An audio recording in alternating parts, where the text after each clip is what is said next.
Act Cap F17LFN 2004 to establish Federal Polytechnic Manufacturing Katsina State to promote a planned and balanced economic development sustained by applied science, technology and management courses, and for related matters be read for the second time. Thank you. Honorable Kayode second. Thank you, Mr. Speaker. Distinguished colleagues, my name is Kayode Oladile. I represent Yewa North in the Kwapa Federal Constituency. Mr. Speaker, I am from Ogun State, and I rise to second this motion as ably moved by Honorable Babangida. I so second. Honorable Babangida, please lead the debate. Mr. Speaker, honorable colleagues, my name is Babangida Ibrahim, once again representing Malumfashi Kafur Federal Constituency. I'm from Katsina State. Mr. Speaker, honorable colleagues, I'm highly delighted today to lead a debate for the amendment of an act, Federal Polytechnic Act F17LFN 2004 to amend the Federal Polytechnic Act. Mr. Speaker, honorable colleagues, the bill is not only significant in the establishment of higher institutions in Nigeria, but also it will fill a wide gap of absence of a single tertiary institution in Malumfashi local government, in Katsina State, and the entire Puntua South Senatorial District. Mr. Speaker, honorable colleagues, it is important to note that Katsina State is located in the southwest, is the northwest geographical zone of Nigeria, with an approximate population of about 6 million population. It comprises of about 34 local governments. Puntua Senatorial Districts, which form part of the 3 senatorial districts of the state, has 11 local governments, and this local government includes Puntua, Paskari, Dandume, Bakori, Danja, Musawa, Kankara, Malumfashi, and Matazu.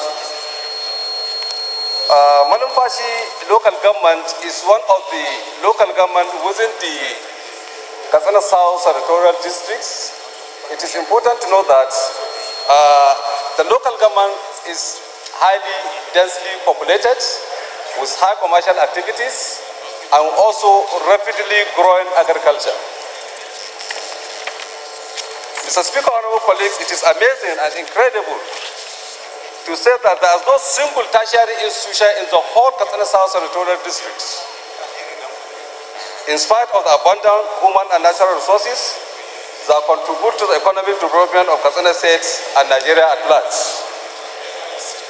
It is also a fact worth noting by this respected honorable House that virtually all the tertiary institutions, either federal or state, are located in Katsina Central Senatorial District, with no single higher institution in Katsina South Senatorial District, comprising of about 11 local governments.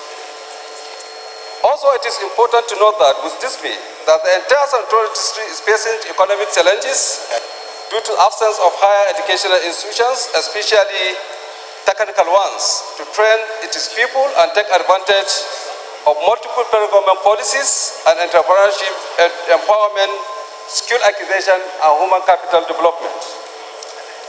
Against this background, this bill is sponsored to establish Federal Polytechnic Manufacturing Katsina State in order to address these disturbing challenges that constitute an impediment to the present socio-economic life and realization of sustainable development goals, among others.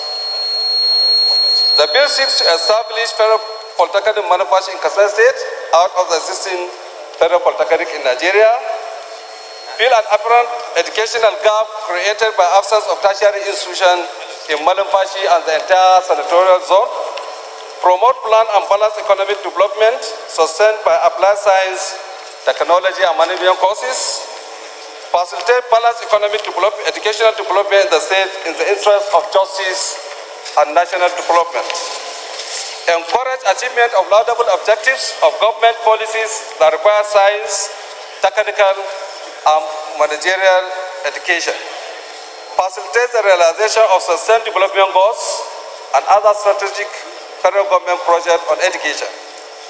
Mr. Speaker, honorable colleagues, it it is important to note that the bill is an amendment with only 3 clauses. Clause 1, amend the Federal Polytechnic Act, which is the principal act. Clause 2, amend the first schedule of the principal act to insert Federal Polytechnic Manambashi as a new paragraph Then clause 3 provides the citation of the bill. Mr. Speaker, honorable colleagues, it is an apt to say that the Federal Polytechnic in Nigeria are established by an act which this bill seeks to amend. Accordingly, the establishment requires the amendment of the existing act to provide for the establishment of Polytechnic in the legislative proposal under consideration by this House. In conclusion, Mr. Speaker, honorable colleagues, I solicit for your support and cooperation to consider and pass this bill into law. Thank you. I think it's a straightforward bill, unlike others. I'll just put a caution on this one. The caution, honorable colleagues, is that the bill be now read a second time. Those in favor of the motion say aye. Those against it say nay. Ayes have it. Clerk is invited to read the long title of the bill. Honorable Speaker, honorable members, a bill for an act to amend the Federal Polytechnics Act, Chapter F17, Laws of the Federation of Nigeria 2004, to establish the Federal Polytechnic Malumbashi Katsina State to promote a planned and balanced economic development sustained by applied science, technology and management courses and for related matters. Second reading. The bill is referred to Committee on Tertiary Education and Services.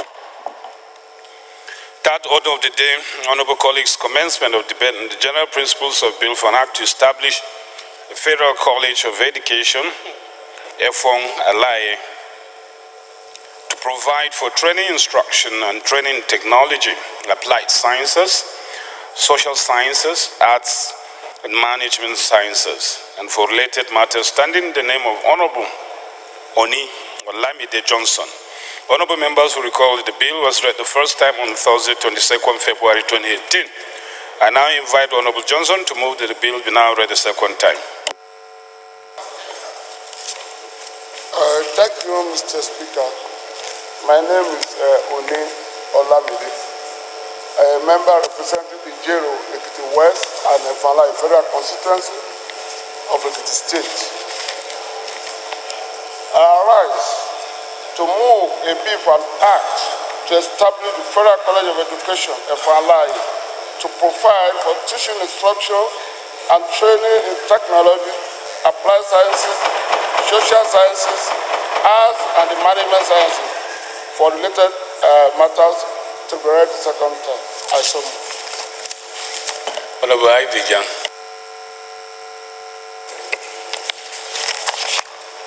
Mr. Speaker, honorable colleagues, I remain Representative Aidi Gyang, a member representing Bariki Ladirian Federal Constituency. I'm from Plateau State. I rise to second the motion that the bill being presented by Honorable Oni be read the second time. I so move. Honorable Oni, please lead the debate. Thank you, Mr. Speaker. I remain Honorable Oni Olamide from Ekiti State. I arise to lead the debate on the bill for an act to establish the Federal College of Education, FLI, to provide for teaching instructions and training of students in technology, applied science and social sciences, arts and management sciences, and for related matters. Honorable Speaker, permit me to appreciate the opportunity given me to lead a debate on the general principle of this bill for now to establish the Federal College of Education in the FLI. The background of the bill, sir. Right, Honorable Speaker, honorable colleagues, to appreciate the significance of this bill and the need to support the bill for second reading is essential to furnish you with the background information in furtherance of the obligatory provisions of Section 18, Sub 3 of 1999 Constitution, which states that the government shall direct its policy towards ensuring that there are equal and adequate educational opportunities at all levels. Mr. Speaker, sir, from the foregoing provision, the establishment of 20 federal colleges of education via the Federal Colleges of Education Act in 1996. The Act gave each of the federal units, 19 states then, federal colleges of education. One, it might interest you to note that Ekiti State, like most of the states that were created afterwards, lost its own to Ondo State on the creation of the state in October 1996. The objectives of the bill.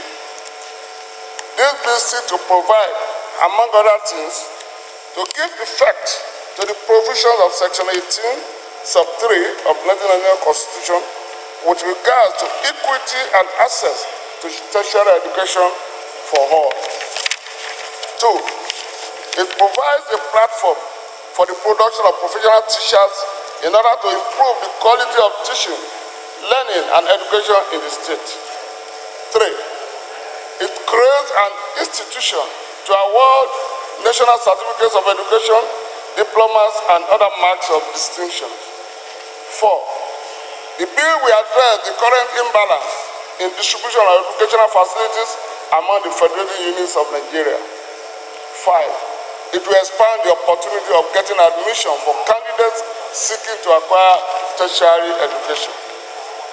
Mr. Speaker, sir, honorable colleagues, Ekiti State is in dire need of professional teachers to help improve the quality of teaching, learning, and education in general. The existing tertiary institutions in the state are inadequate and unsuitable for the production of professional teachers. When this bill is passed, it will provide Ekiti and its neighboring states with the much needed opportunity of addressing the challenges of inadequate professional teachers. Right, Honorable Speaker, sir, honorable colleagues, one of the important issues captured in the national policy of education is the inculcation of the right type of values for survival of the individual and Nigerian society. In other words, education is used not only as an instrument of social reform, but also as a vehicle for character training and formation. Education is thus a vehicle through which desirable attitudes and behavior needed for the sustenance of the social order is passed from one generation to the other. Mr. Speaker, sir, right honorable colleagues, unrestricted access to education in this regard will prevent the young citizens of Ekiti from engaging themselves in antisocial behavior. The eradication of illiteracy in itself is an achievement. It's an achievement with far-reaching implications as educated society is easier governed.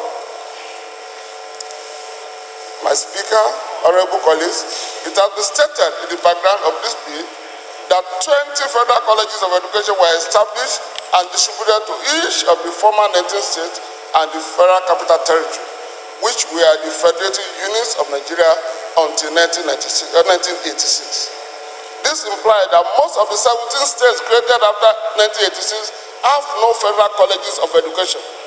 This bill, when passed, will go a long way in addressing the problem of inadequate and unequal access to tertiary education among the 36 federating units and the federal capital as currently constituted.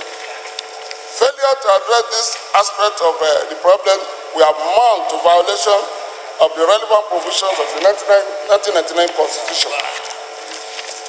Right, Honorable Speaker, my dear colleagues, the federal constituency where this college is to be cited has no single tertiary institution, yet there are 60 secondary schools that turns out graduates annually at the masses of other tertiary institutions in the state. The passage of this bill will address the imbalance and provide the constituents, other communities and neighboring states with the opportunity of accessing tertiary education. My right honorable Speaker, it is based on the foregoing argument that I urge members to support this bill to be read the second time. Mr. Speaker, sir, I so submit. This also is a bill like the other one we just took, so I'll put the question. Those in favor, the question is that the bill be now read a second time. Those in favor of the motion say aye. Those against it say nay. Ayes have it. Now call on the clerk to read the long title of the bill. Honorable Speaker, honorable members, a bill for an act to establish the Federal College of Education, F1, to provide for teaching, instruction, and training in technology, applied sciences, social sciences, arts, and the management sciences, and for related matters. Second reading. The bill is referred to Committee on Tertiary Education Services. Honorable Bill, point of order. Thank you very much, Mr. Speaker, my very honorable colleagues. I am Mark Tese Bila, representing Gwe East, Gwe West Federal Constituency of Benue State. Mr. Speaker, my very honorable colleagues, my point of order is on Order 8, Rule 5. I want to crave the indulgence of this very honorable House to allow me to take an issue of personal explanation. Mr. Speaker, I'm in a very confused and worried state as we speak, because I had to come into the chambers later than usual because there have been serious calls and alarms being raised that as we speak, in my local government area, Gwe West, in the local government capital, Naka, personnel in military fatigue and the armed personnel in military fatigue are burning down houses. And the allegation is that a military man was killed in early hours this morning by unknown individuals, and they were afraid that there was going to be a reprisal in their own allegation by the army. And as they suspected, people in military fatigue have now invaded the local government and are burning down houses as we speak. I thought that it is an issue that ordinarily should have gone through the due process and the law processes that we have in our country. And I was afraid that the next legislative business will be next week, Tuesday, and I thought this was an opportunity for me to raise this alarm because the Chief of Defense Staff, the Chief of Army Staff, and the IG, perhaps other personnel, might be listening to us at this moment, and I want to crave their indulgence and appeal that they immediately wade into this matter to ascertain what is going on in Naka, Gwe West Local Government as we speak, to avoid any further breakdown of law and order, because I do not know what this is going to snowball into. We have incidents of Odi massacre and other incidents in this country. These are mere allegations at this time, but they are military, they are wearing military fatigue, and they are burning down houses as we speak.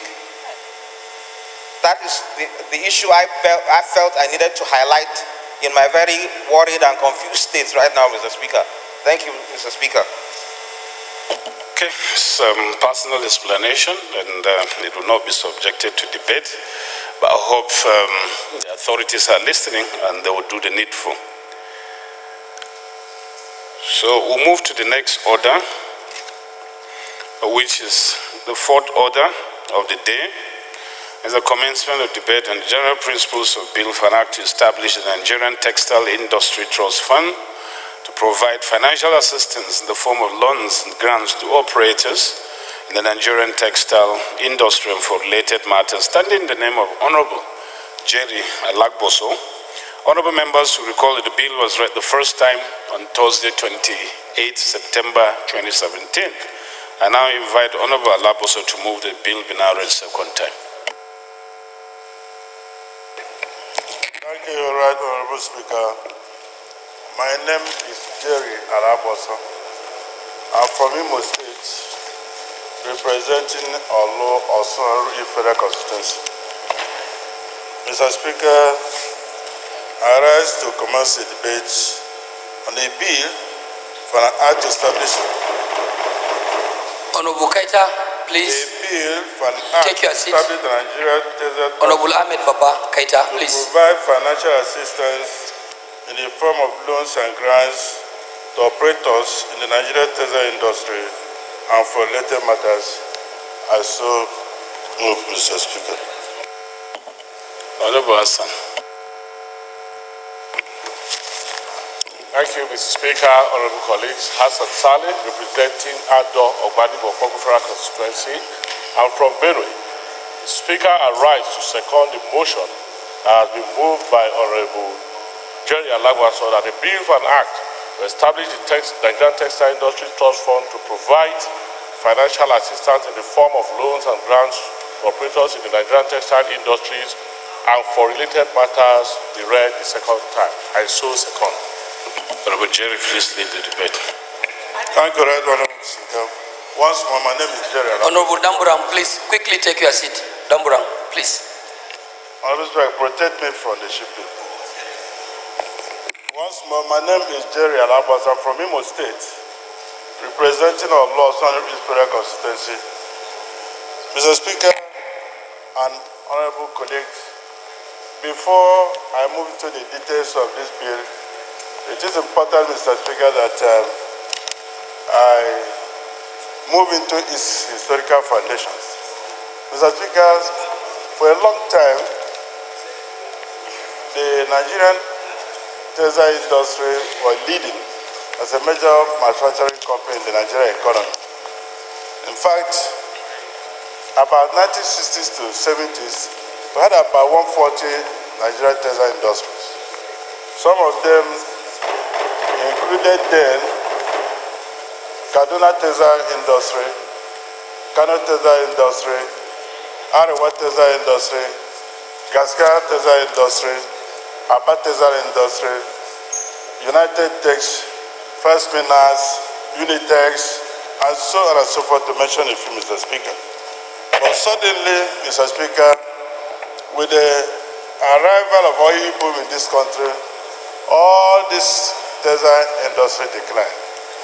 To the extent that there was lack of raw materials, even the black oil, Mr. Speaker, that was an essential raw material for the Nigerian textile industry, was no more. Another thing was the problem of electricity, Mr. Speaker. Another thing was the high rates of interest rates for the operators to import heavy machineries and equipment. Mr. Speaker, we had these problems to the extent that Nigeria overlooked agriculture that were producing the cottons.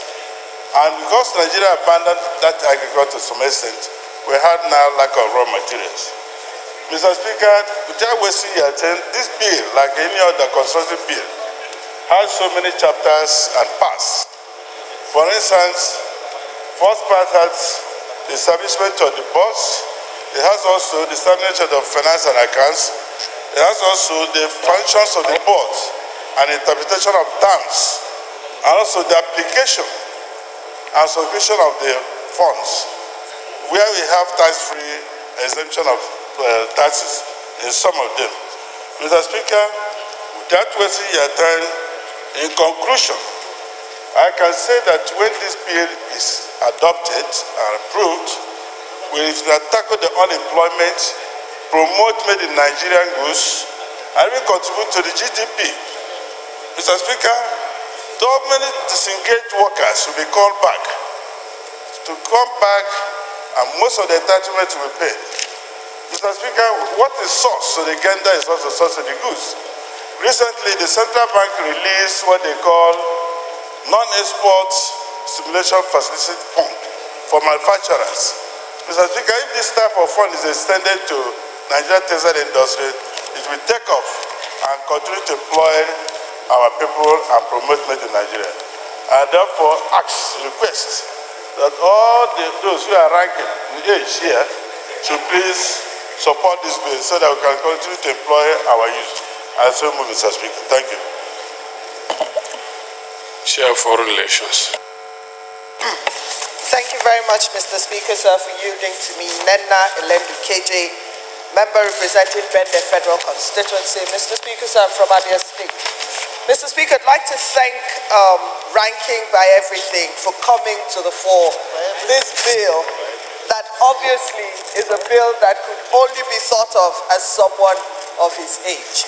Mr. Speaker, sir, it is a very, very important bill, no doubt. As Nigeria seeks to diversify, Mr. Speaker, the textile industry is a core element in our past that was one of the reasons that Nigeria was put on the map or the trajectory of countries that was on the upward rise.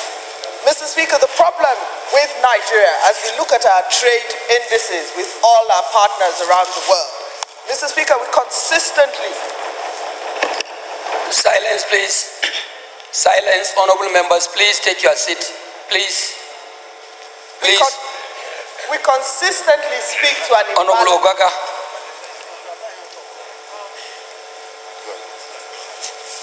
We consistently speak to an imbalance of trade.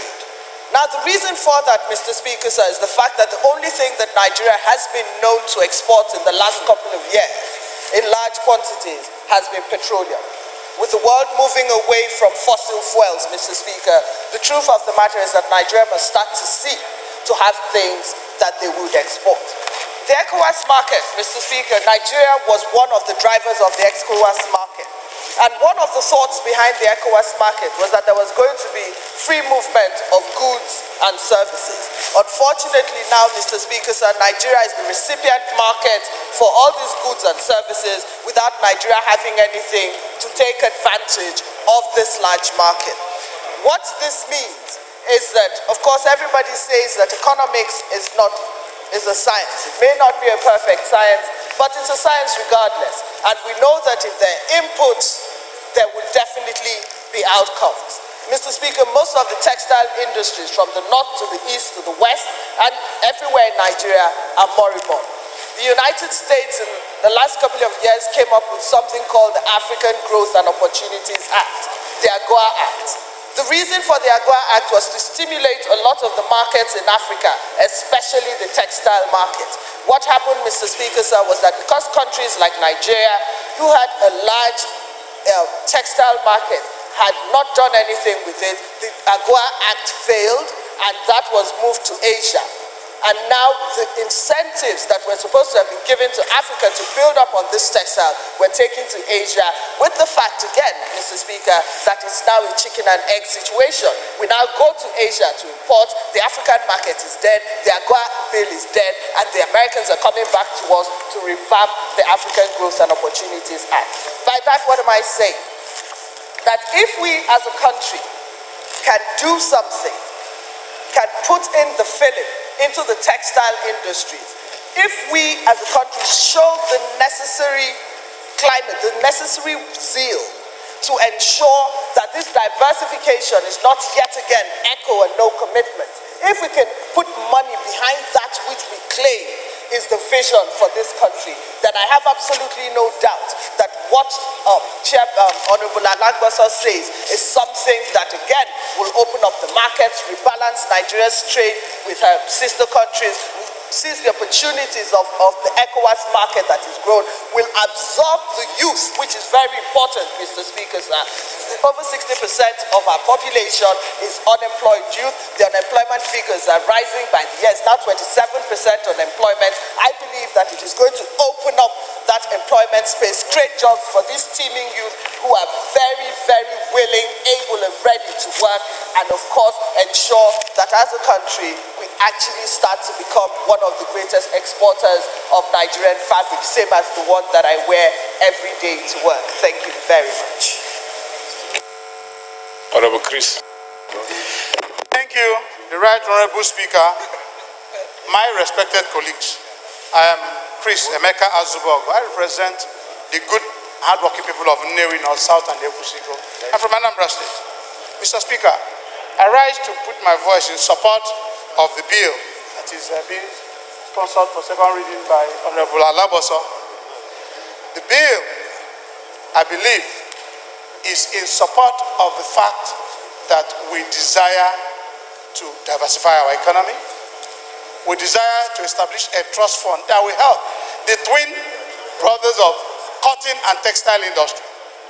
Because the entire value chain of cotton and textile industry, as it stands today in the country, ranging from what we have done in agricultural transformation agenda to the improvement on the textile, requires a strong backing.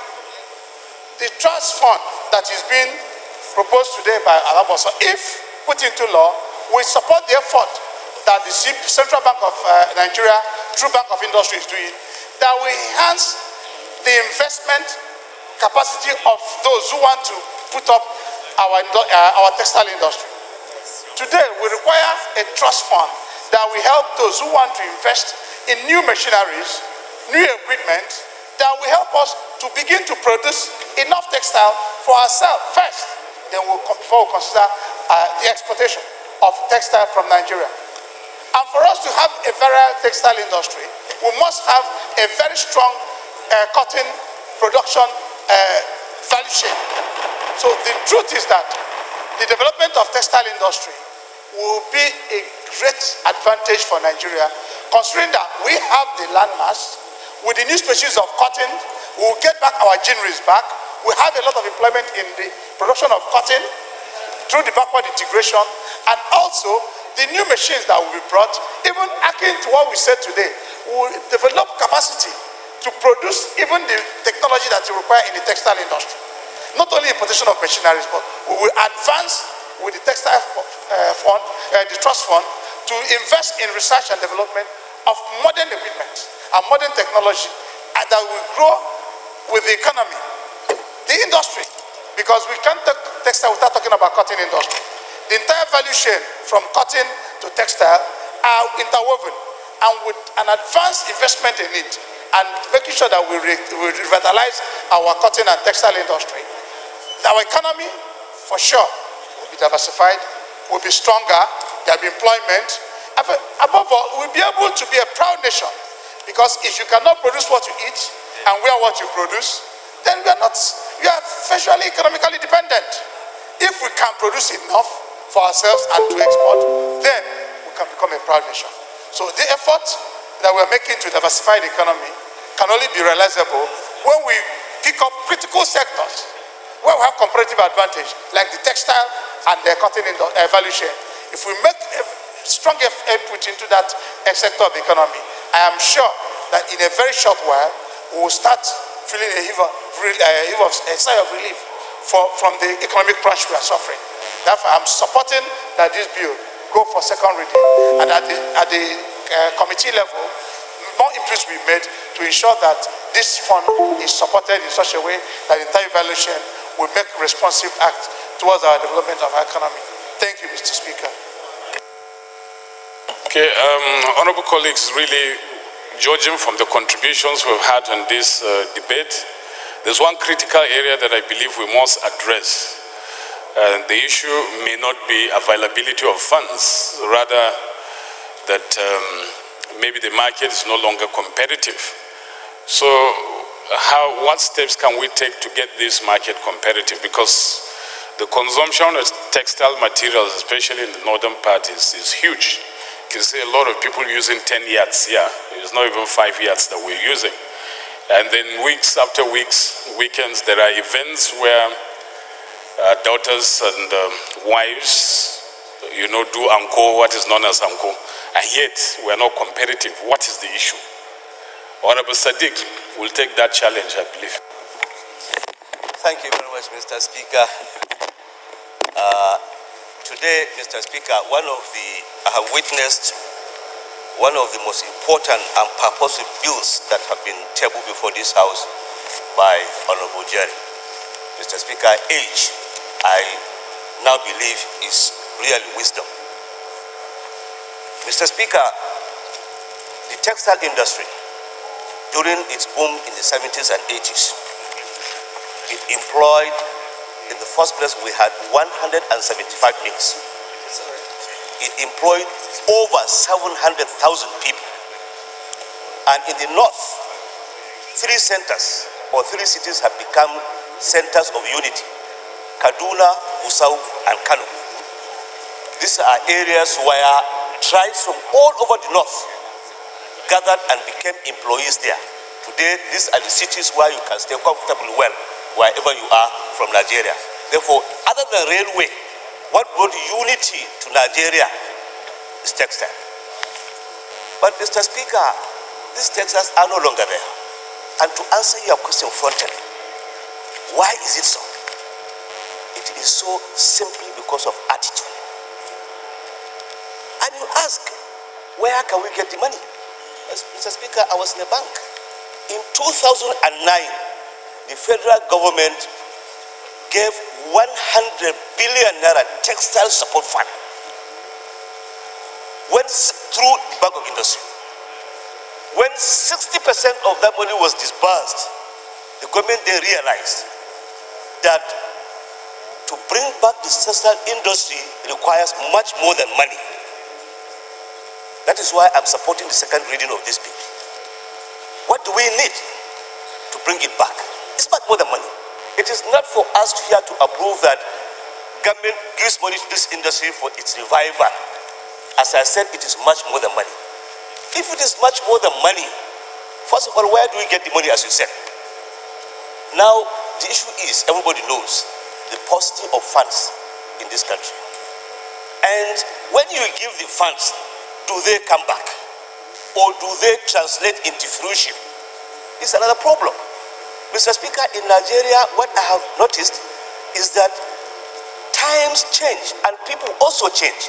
There was a time, Mr. Speaker, in this country when owning a textile or being a director in the textile industry, because we had 175 mills, was the vogue. Every rich man in this country wanted to be a director in the textile. When that collapsed, money moved to soft drinks. Almost every state in Nigeria had a soft drink. I had Afri-Cola in my state. There was Danta Cola in Kano. There was Darara in Maiduguri. There was so many of them. When that collapsed, Mr. Speaker, it became banks. Every rich man wanted to be a director in a bank. When banks collapsed, everybody became a chief.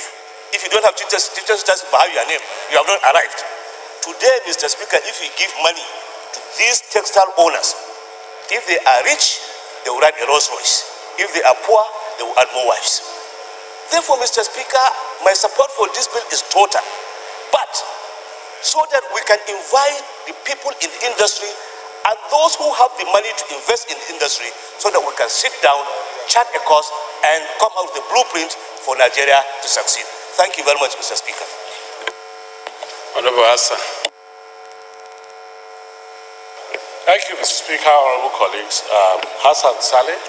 I represent the people of Ado, Obadibo, Opoku Federal Constituency. Mr. Speaker, I think Honorable Sadiq has hit the nail on the head.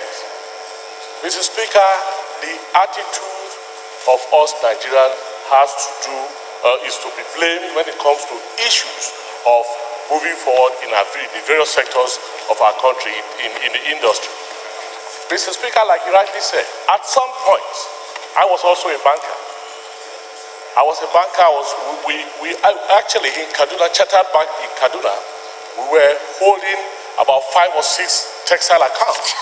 Those accounts were the accounts that kept the bank alive throughout the period I was working there. And their staff account alone, posting their salaries, would take days because of the number of staff that they had. And in my very eyes, I saw those factories winding down. Nigerians now became consumers of imported textiles. The critical problem, or the critical point I'm trying to make here is that why do we have so much taste for imported items? We allow these foreigners, the Chinese, the Indians, they've taken over the textile industry. The way it is today, there is no way, even when we revive this moribund industry, that they will be competitive. Because these people have perfected their act so much so that by the time they import their goods, it will be difficult. So I think if we want to move forward, like he said, we should liaise with the industry players. And as a government, we must protect our local factories, our industries. As we speak, Mr. Speaker, the United States, the President of the US, has decided that they must protect their own local industry. They are increasing tariffs on all import items, especially steel, to as much as 25%. They are making it uninteresting for China to take their steel to America. We can do the same thing in Nigeria, because we must be mindful that we are also a member of the WTO. Therefore, what can we do to save our industry? we must increase the tariff of whatever we know we can we can produce locally. The Agric Ministry is moving forward in the area of rice production. I hear that this year they are estimating to produce about 17 million tons of rice. The importation of rice now has reduced by over 90%. With the help of the Nigerian customs, for you to bring in rice into this country today is very, very difficult. And therefore, if we apply it to other sectors of the economy, for instance, textiles, if we can revive the textile industry in this country, we are talking of over 1 million jobs to be, that is going to be, created. I remember back then, I used to have uncles, the Idoma people in the north. What do? Basically, they are either soldiers or they are either in the military or they are in the textile industries. So, it is important for us to support this bill and also to interface with the industry players to see how best that when this bill is passed and the funds are available to them, how best can they access it and revive this industry so that our people can benefit from this. So I so support this bill. Honorable Dambara.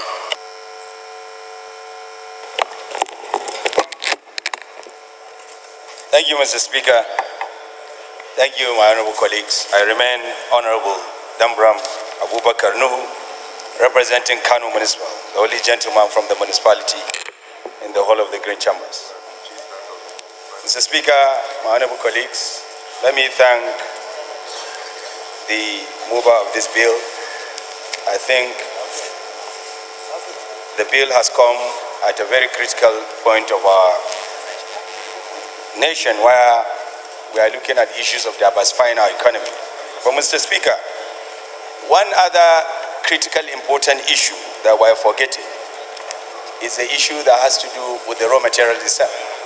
We can revive the textile industries, but if they don't have the raw materials to be able to produce the textile products, then I think that will be a problem. I knew that there used to be a fund called Cotton, Textile and Garment Fund, which cut across the value chain, right from the issue of the person who produces, that's the person who produces the cotton, to the person who does the textile production, that is the company or the manufacturing company, and the ginnery which takes care of perhaps maybe the byproduct at the end of the day. What we are trying to do is that this fund must address the issue that has to do with the issue of raw materials. It's not only to look at because if you look at most of our farmers now, they are no longer interested in producing cotton. It's no longer attractive. It's the issue of that has to do with economies of scale. So I think it's an important issue that while we are passing this bill and while we are looking at this, because part of the problem the industry or the entire sector has is the issue that has to do with getting not funds but cheaper funds, and that is why most of our textile products cannot be competitive when you compare it to the issue of the Chinese textile who are producing perhaps maybe because of the kind of funding backing they are getting, and they become more competitive than us in terms of their pricing and co. The issue of the product itself, whether the product we produce is of quality, it meets the standard, is of course another issue. But come to think about it, that Nigeria is to produce the best textile when you compare it to other countries of the world. Somewhere along the line, problems started, and people will have to find a way of perhaps maybe cutting their ways of maximizing their own profit, and that is why the issue of producing qualitative product becomes an issue. So, Mr. Speaker, while I support this, We need to look at that. I knew before past governments have done what we call textile revival fund. Why it failed, it hasn't worked. We have the cotton textile ginnery fund. Why it's not working? That is another issue. But the bill that is giving the fund, perhaps maybe the backing that it should have in terms of the legal backing, the regulatory backing, I think it's a good thing. But we need to look at the issue of production.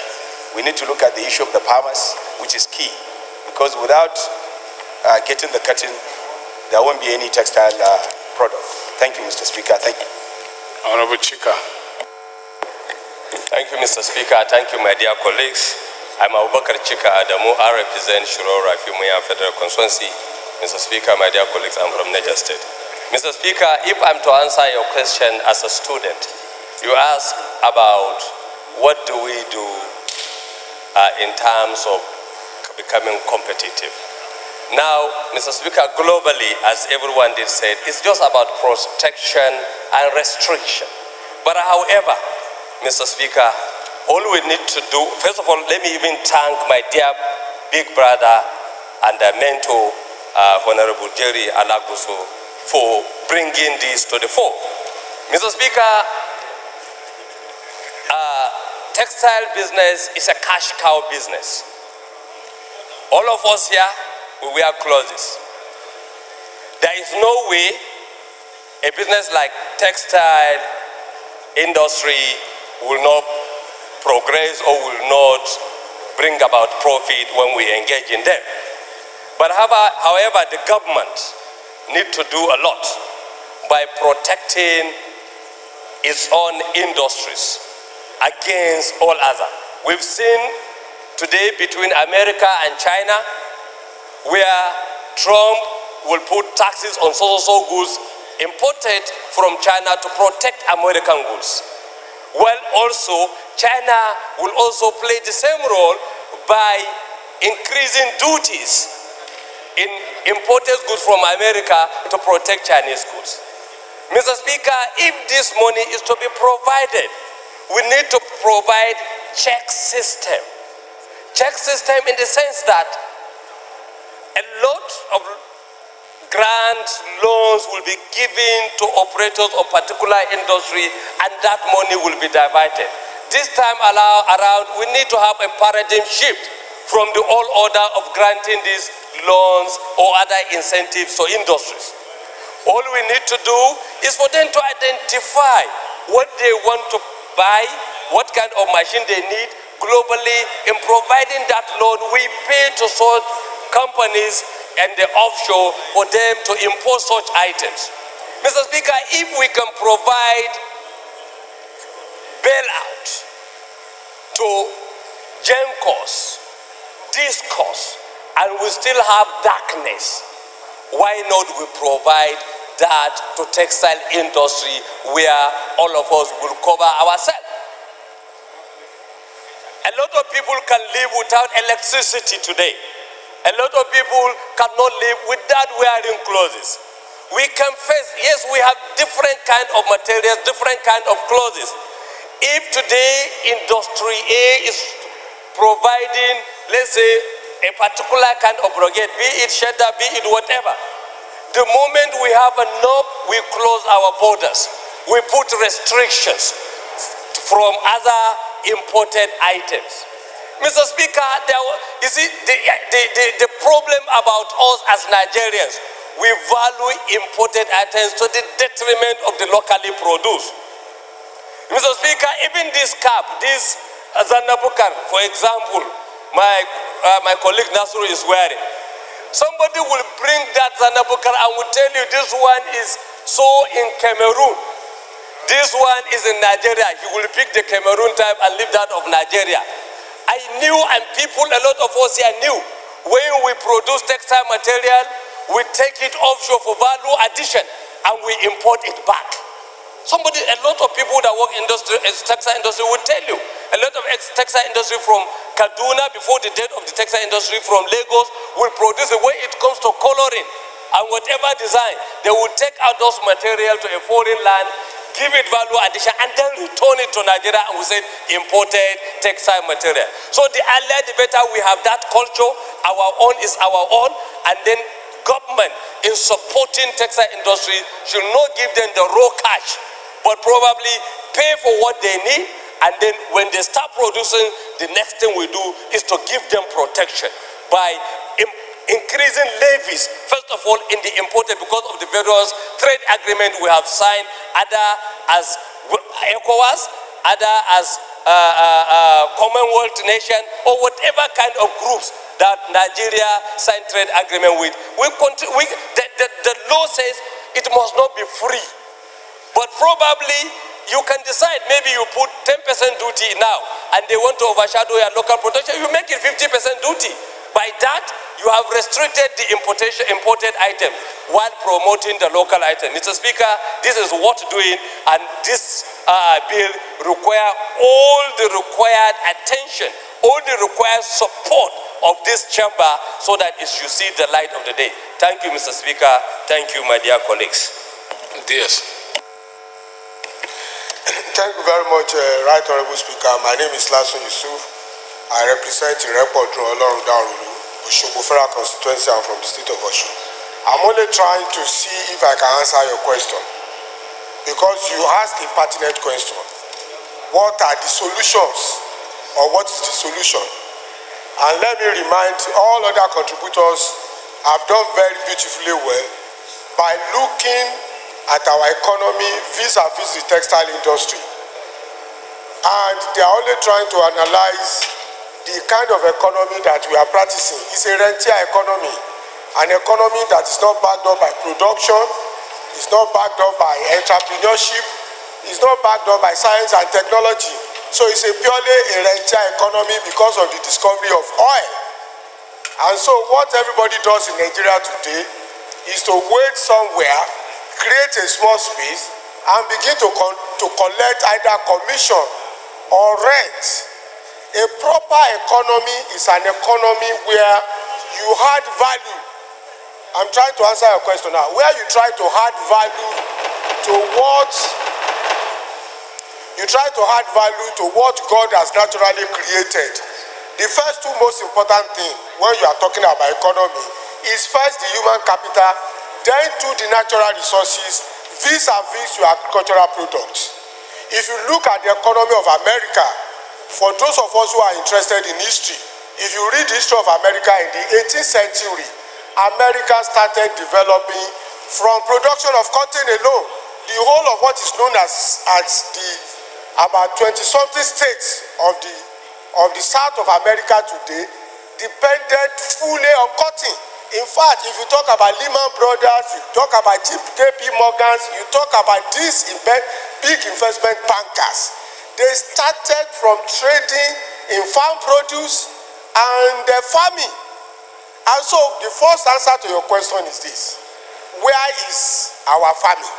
We are talking about diversification of economy. People have forgotten the fact that 70% of the product that will end up in manufacturing sector will first of all come from farming.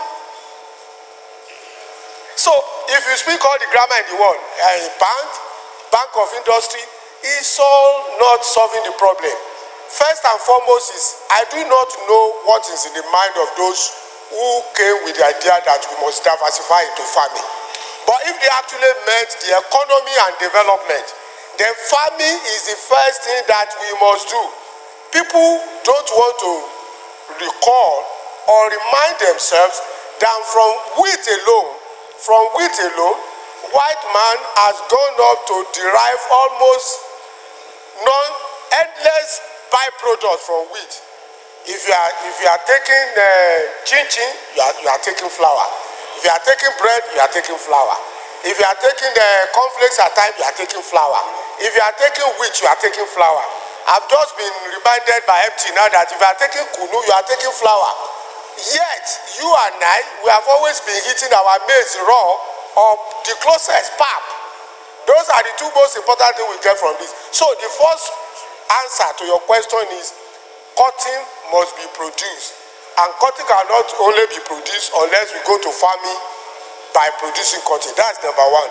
Then number two, I said it earlier, and it's related.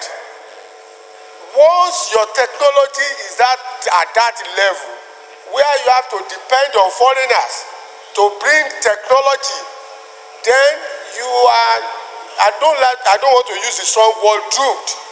Once you don't have the technology of adding value to your product, you are going to be perpetually and eternally tied to the apron string of the developed world, because nobody is going to transfer technology to anybody. And I've always said it, if stealing is criminal, the only avenue that where you permit stealing is in technology, unless you go ahead to steal it.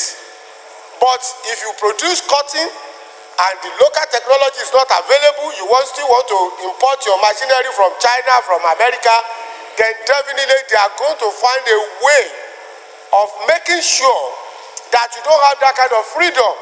Because of course, 180 million people, the market is already there.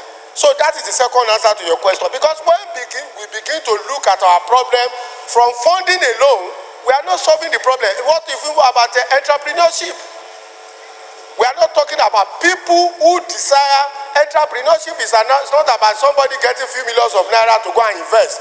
It's about people who have idea and they are ready to stay with the idea for a very long time before the whole public sees it and begin to imbibe it. That is entrepreneurship. It's not about people having 50, 100 million naira. So go and set up an economy, a business. You are a businessman. You are just a businessman. An entrepreneur is somebody who will come with an original idea, and it will even involve science and technology. So these are basic things that answer your question: farming, entrepreneurship, and our attitude. And we must henceforth cease to continue to run a rentier economy. It's a rentier economy, and it saddens the mind.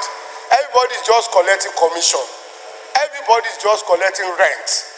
And these people never developed like that. And they will never allow you to steal their technology to develop. It's just a simple thing. And so if we speak grammar for the next 48 hours, we are back at the same level. Other than to begin to encourage people to go to farming with the sole mind of reminding ourselves that 70% of the raw materials that will feed the manufacturing sector, the productive sector, will come from farm. Thank you, Mr. Speaker. Honorable MT. Honorable Speaker, honorable members, my name is Mohamed Tahir Munguno. I represent Marte Munguno, Nganze Federal Constituency of Borno State. Mr. Speaker, before I lay my argument in respect of the bill, I want to answer the question that you asked the House about why the textile sector in Nigeria is not competitive compared to the textile that is being imported into the country. I think one of the major reasons that has not been highlighted by the previous speakers is the infrastructure deficit that we have in this country. One is power. The cost of power in Nigeria is very, very high. In fact, it is even non-existent when it comes to the industry. They use generator with a view to producing textile, and the cost of using generator is very high. So by the time they produce this textile, the cost of production is so much that they cannot compete with the foreign textile that is being imported at a much cheaper cost without using generator. Then two, we have to deliberately embark upon protectionist policy so that we can protect our local industry from dumping from other parts of the country. These are two issues that I want to highlight with regard to the question that you asked. Then with regard to the bill itself, I'm not stricto sensu opposing the second reading of this bill. But what I want to highlight is that what this bill seeks to do is already being performed. One, when it comes to the issue of production of materials for the textile industry, cotton, there is already in existence Bank of Agriculture. Bank of Agriculture was established specifically to support agricultural production. Then when it comes to supporting the industry itself, there is Bank of Industry that is specifically established to support industries and textile industry inclusive. And then when we look at the various interventions that is being made by the Central Bank of Nigeria, we have the Uncle's Borrowers Program. Billions of naira was released by the Central Bank of Nigeria with a view to boosting rice production in Nigeria to the extent that our import of rice has reduced by 90%, and by next year we want to completely ban importation of stop importation of rice into this country. So it cannot necessarily be achieved through by way of law. We can simply pass a resolution here, ask the Central Bank of Nigeria to also apply a program like the Aqua Borrowers Program for the purpose of cotton production, and then also call upon the Bank of Industry, the Bank of Agriculture to design programs that is specifically meant to revive the Bank of Industry, rather than coming out with a law for creating a textile fund. When we say a fund, funds are normally diverted or meant for the social welfare sector, like education, education trust fund. Education is a social program, like the road sector. That's the road fund that we fund. Road is a social program, but when it comes to the textile industry, it is purely business. It is purely business. So therefore, we should, rather than way of passing a law for creating a fund to support the textile industry, we have already existing apparatus that is going to do what this big seeks to do through the Bank of Agriculture, Bank of Industry, as well as the Central Bank of Nigeria. But I'm not strictly saying so opposing the second reading of this bill. Thank you. Honorable Detti. Thank you, Mr. Speaker. My name is Honorable Garba Detti Mohammed. I represent Sabangari Federal Constituency from Kaduna State. Mr. Speaker, first of all, I have to thank the mover of this bill for bringing this very important issue to the front burner. And I've listened carefully to the contribution made by my colleagues. But I'm particularly interested in these last two speakers, especially the DS that has aptly captured the situation. Mr. Speaker, it is true the collapse of textile industries has affected all the other industries that are in the value chain, from cotton production, ginnery, to the textile, to middlemen selling it, to transporters and many other people. So the cotton we are producing in Nigeria has been adjudged in the past as one of the worst cotton, very dirty. I think I was involved in one of these issues of cotton production. So even the cotton we have, they are not up to the standard, they are not competitive as we have in other countries.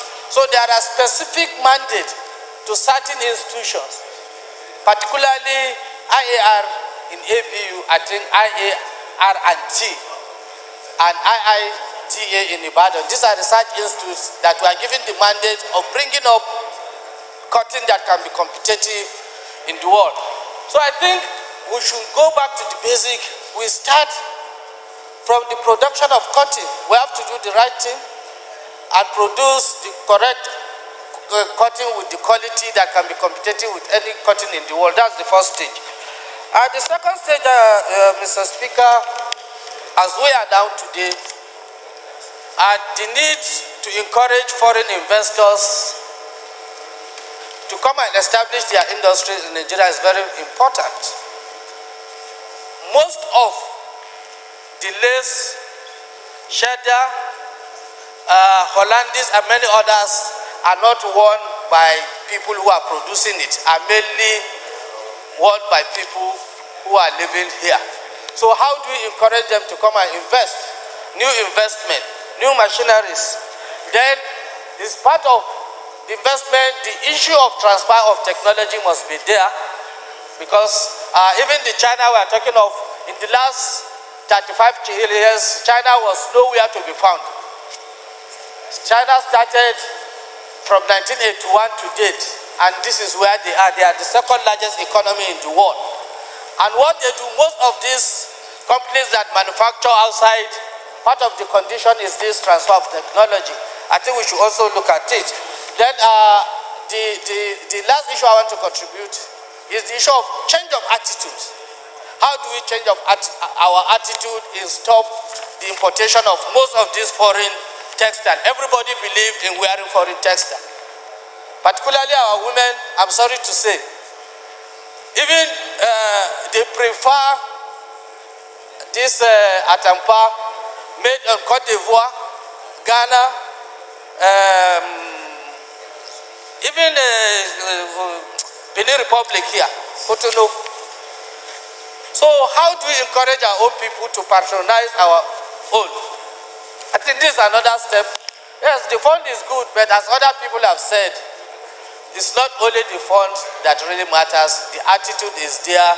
How do you go back to revive our cotton industry, our ginneries, then before coming, because me, being from Kaduna, I'm one of the most affected states. Between Kaduna and Zaria, we have about 8 textiles, about 5 ginneries that employs over 150,000 people, either directly or indirectly. So I think I support this bill. I think all the necessary input will be done at the public hearing. So please, I support the bill. Thank you, Mr. Speaker. Well, because of time, we'll take a few more interventions and we'll close the debate. Honorable M.S. Abdul.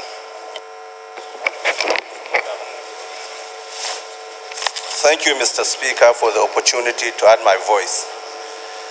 Sir, this particular bill has come at the right time. And I will start from challenging my senior colleague, Monguno, who is saying that because we have Bank of Agriculture and Bank of Industry, therefore the issue of the trust fund is like, obsolete, or it should not flow. But it's not true. Bank of Industry can go and submit itself to this trust fund and raise funds from there with accompanying conditions. That's one. Number two, sir, you have raised partner question which has been answered generally. But as I said, whatever kind of laws we make, they will remain in those FLN books, laws of the LFN, laws of the Federation of Nigeria kept, if there is no one single thing. And I think that single thing is very, very important. That is the issue of policy framework. And I think this particular bill is falling into that, because the government must align itself and decide to have a very robust policy framework to move that particular sector, also sector of the economy forward. Sir, if we have a robust policy framework, then the issue of funding and its trust in very good hands will come up. The issue of the technology, which I had my honorable from Kaduna State is talking that our women will prefer something from Koto. That is qualitative issue. And qualitative issue is also intrinsically linked to the technology as raised by the DS. So it's really the political will and the framework to move that subsector properly that is very, very important in order to integrate the sector right from primary production of cotton. And now, in fact, the technology has so changed. Before, you need about 80% of cotton to produce a particular tonnage of dresses. Now you have a lot of synthetic and chemical things that you only need about less than 20%, 50% to produce better quality things than that. And so, whether we like it or not, the issue of funding is important. The framework must be there to drive the industry. And of course, as you said, the issue of marketing. Marketing has to do with branding. And I think our young men now are going into fashion design, into marketing, and all the issue of branding and streamlining of our products. So, issue of protection will do that. It's a compendium of things, but it cannot be assembled if we don't have a policy framework. And that is the essence of this particular thing. So I want to bring us a small historical thing. In this house, in 2015, midway of 2015, we have discussed textile on this floor. If you could recall, in 2010 to 2012, there were two things that had happened in Kaduna by the former regime of Goodluck Jonathan. Particularly, the driving force was the vice president, Namadi Sambo. They tried to create a power plant dedicated for the textile industry, about 200 megawatts. Up till now, it has not finished. Number two, they sourced what they call textile fund something, which about $700 million to move the sector. Whatever happened to that money has not been known to us. You know why? Because everything we do here is we do it in piecemeal. And I think if we have a particular compendium of robust policy framework, we should be able to pigeonhole all these discussions that have been done, and we can now put the drivers of each sector, and it will not be a mosaic, but it will be a proper pattern, and we will be able to reach this thing, and that's my contribution. Policy framework, political will by the government, and the laws can now give us the teeth to bite of each sector of this. And the trust fund is equally as important. Bank of Industry has to go out and raise money. Where will it raise this money? Thank you very much, Mr. Speaker. Honorable Sheriff. Thank you, Mr. Speaker.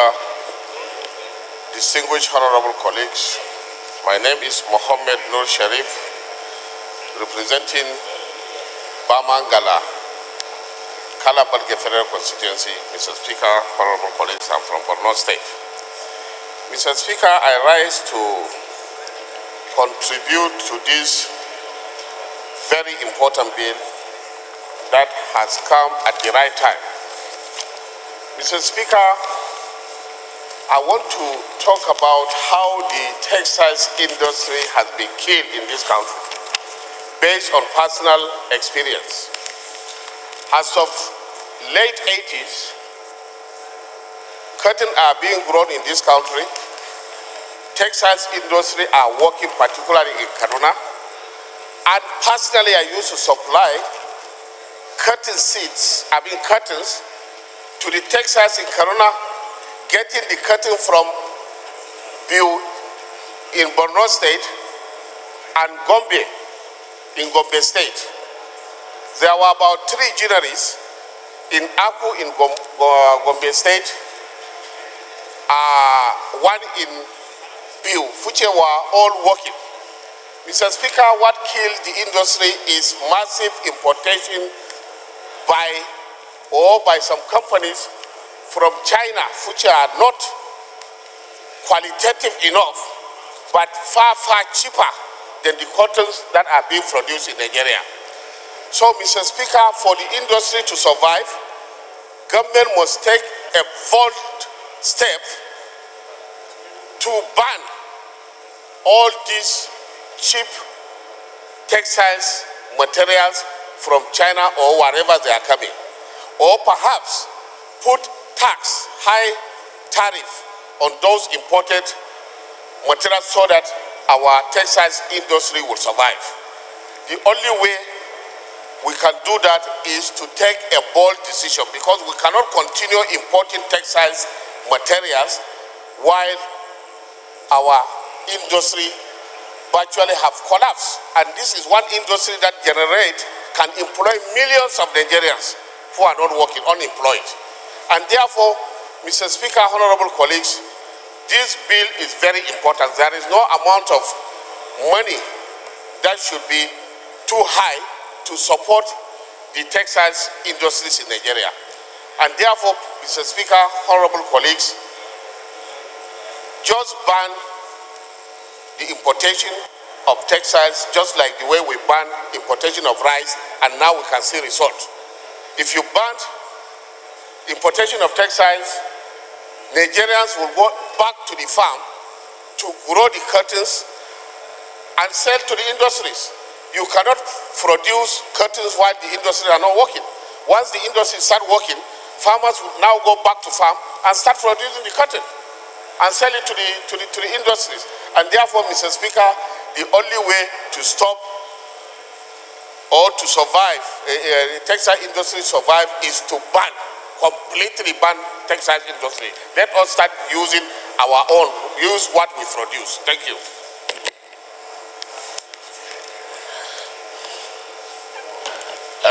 Honorable members, please, in view of the fact that we still have, time is gone, we still have quite a number of members who want to speak. If I give you two minutes, I think you'll do justice to that. So this row, I think we were done with this row long ago. So we are restricted to this row now. Honorable Shuaibu, Sani Zoro, Kanike, and Ima. Thank you, Mr. Speaker. My dear honorable colleagues, my name is Abdurrahman Shuaibu. I represent Mubi North, Mubi South, and Maiha Federal Constituency. I'm from Adamawa State. Mr. Speaker, I rise to support this very important bill. We know the basic necessities of life is food, shelter, and clothing. In terms of food, we know what the government is doing in the agricultural sector. We have the Anchor Borrower Scheme, we have the Bank of Agriculture. When you look at, in terms of shelter also, the other basic necessity of life, we know we have the Federal Mortgage Bank, we also have the National Housing Fund. So government is also doing a lot in that direction. But when you come to clothing, if you look at, all of us are wearing clothes and we use them even in our homes, our bed sheets, our beddings, our window blinds and everything are cotton. So we use a lot of these items, but we have not done enough to support it. One of the major issues faced by most the textile industry and almost all the manufacturing sector in the late 80s was associated with the replacement of machines and equipments, because most of these machines that were bought in 70s became obsolete in late 80s. They were supposed to be replaced. And with the devaluation of the Naira, it became very difficult for manufacturers to replace those machines and equipments. It became so difficult, and the banking industry that time was not also lending to the manufacturing sector. They were lending to the service sector that were making a lot of money. And also because of devaluation of the Naira also, and the money laundering that was going on and is still going on in the country, many people were not, most of the manufacturers are not able to compete with those imported products, because when products are imported or using laundered funds, it's very difficult for the genuine manufacturers to compete. But I believe now, with the enabling environment in Nigeria now, genuine businesses should be able to compete and make a lot of production. So I believe these funds will be able to enable these textile industries to acquire new machinery, modern technology, and also to encourage production. Because I know AFCOT used to encourage farmers to produce cotton in Adamawa State. But today, I don't think this thing is happening. So we should encourage and support this bill so that it can pass through the second reading, and this fund is established so that manufacturers, textile industry can be able to benefit like their counterpart in agriculture and housing. Thank you, Mr. Speaker. I so submit. I recognize you in the particular order, Honorable Zoro, Kanike, and Ima. Yeah, thank you very much, Honorable Speaker. Sani Zoro from Jigawa State. Honorable Speaker, my own contribution is just to fill in some gaps. Otherwise, I share all the perspectives that have been exhausted so far. And I want to come by way of supplying the latest information about smuggling activities. This morning, over the BBC Hausa section, an interview was conducted with an actor at Kwari Market, the popular Kantun Kwari Market in Kano. He talked about 8 checkpoints between Kano and Onitsha, where these traders go and buy garments. According to him, at each of these checkpoints, the customs collect monies without giving them receipts. And he says 15 trucks emanate from Onitsha to Kano every day. That is one. Secondly, yesterday also, incidentally, the Commissioner for Trade and Industry in Kano State offered an interview, a very frightening one, in which he said the popular Kantun Kwari textile market had been invaded by Chinese traders who dump their textile materials without challenge. And he said 75% of the original traders have already been sacked and the market taken over by Chinese. That is true. Third, the Honorable Speaker, I hope you are listening to me as well, because this point has to do with you. Mr. Honorable Speaker, in 2012, you offered an interview. The Honorable Speaker, I hope I am having your attention as well. Well, it is on record, maybe you will, yes. In 2012, you granted an interview to a Financial Times correspondent called Mr. Tom Burgess. He has quoted you in a book now called The Looting Machine, and I'm ready to show you that book. He quoted you copiously, where he mentioned the names of leading smugglers in the textile industry in Nigeria. And he said, in the interview you conducted with him, you said, oh, those people are known and they are untouchable. Now, what I want to say, just to complete the picture, is that Nigeria's market, including particularly the textile market, had been invaded by foreign textile companies, and that tantamounts to a declaration of war. It's not a matter of trade war this time around, no. People broke into our laws using some agents, cripple an entire industry that used to employ 700,000 employees, according to the National Union of Garments and Textile Workers Union of Nigeria. And we have not offered it protection. In view of this information, I think the issue is so grave that it is beyond granting of loans and so on, in addition to all the perspectives that have been expressed. And I want to top this peg by agreeing with one of the contributors to this motion who said it is a matter of political will. The Nigerian authorities, the Nigerian government wants to address this matter. We have tried political will to address the issue of smuggling as well as reactivate the textile industry, especially the northern corridor between Kaduna, Kano, Funtua, as well as the garment industries in Onitsha, Aba, and Lagos. Thank you very much. Honorable Kanike. Thank you, the Right Honorable Speaker. My name is Amudako Nike Abubakar. I represent Ilorin East, Ilorin South Federal Constituency. Mr. Speaker, my colleagues, I'm from Kwara State. A lot has been said about the problem of the textile industry. I agree with the principal consideration of the bill to reactivate the textile industry and make it the kind of employment generator that it was, and a large contributor to our GDP. I totally align with Honorable MT. The issue of policy is very important, and I think we should look at the anchor borrower scheme that would include all the value chain, from production of cotton into the spinnery and the ginnery and into the textile industry. That kind of value chain will take the consideration of taking from the farmers. That will help a lot. But one thing that has not been mentioned and is very, very important is that we need to look at where the influx of our textile is coming from. They are producing somewhere. and they are flooding our market with it.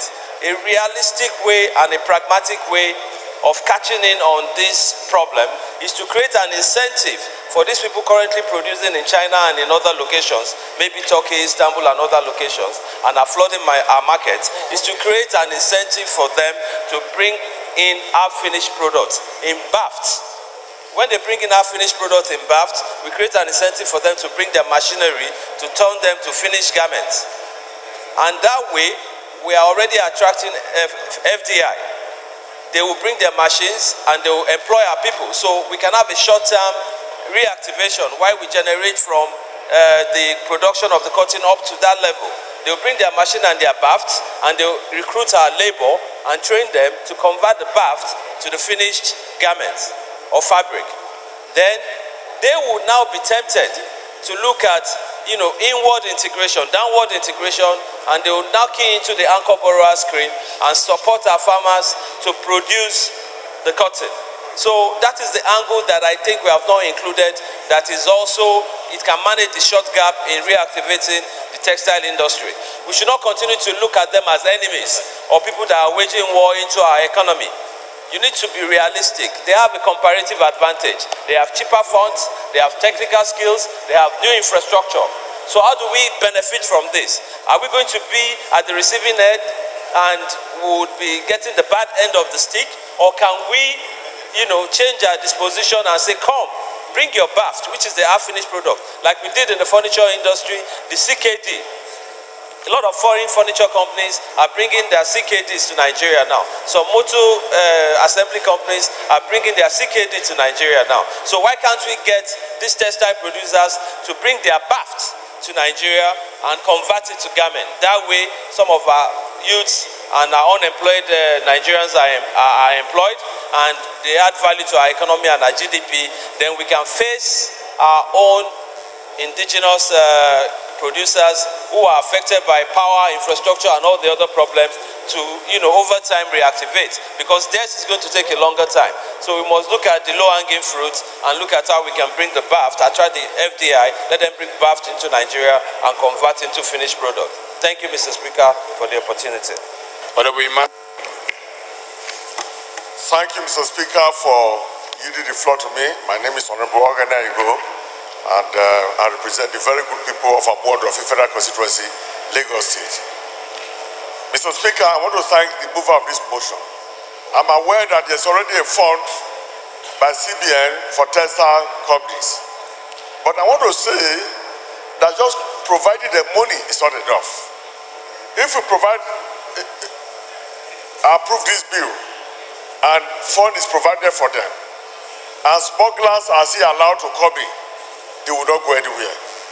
The second aspect of it is that as we sit down here, Nigerian organizations that patronized the textile industry before, we're talking about the Army, the Navy, the Air Force, the Customs, even the Civil Defense Force, all of them are patronizing foreign clothes.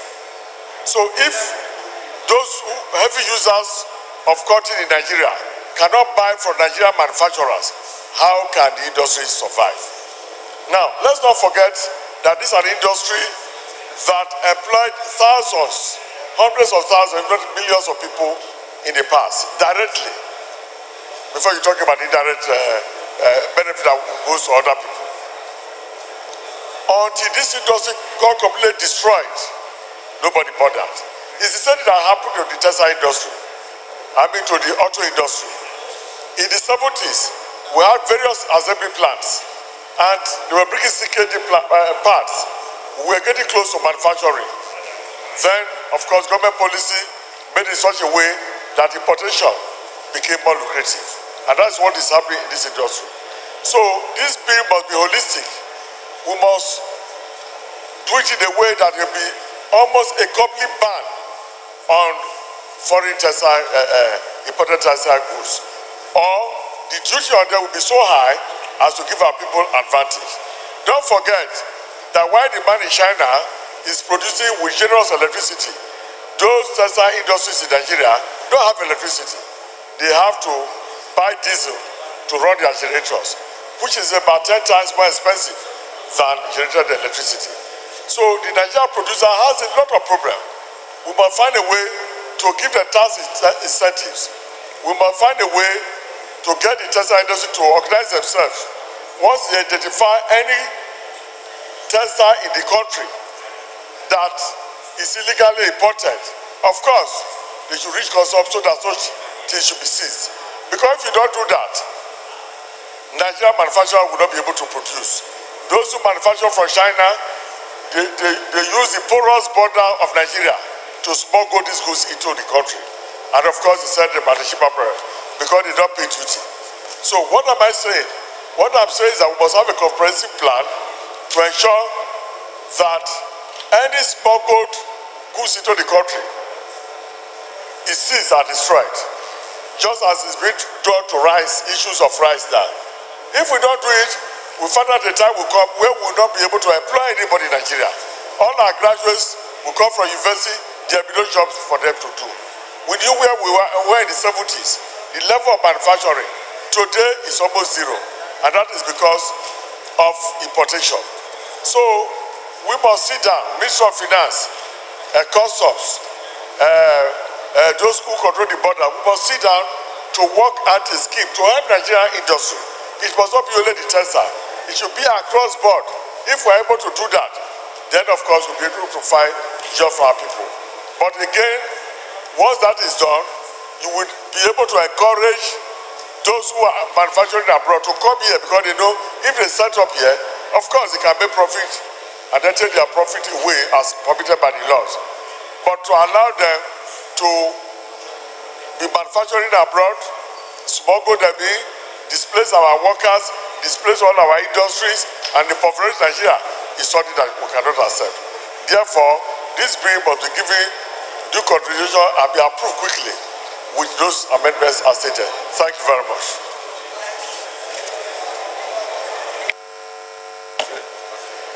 Okay, Honorable Raji has gone.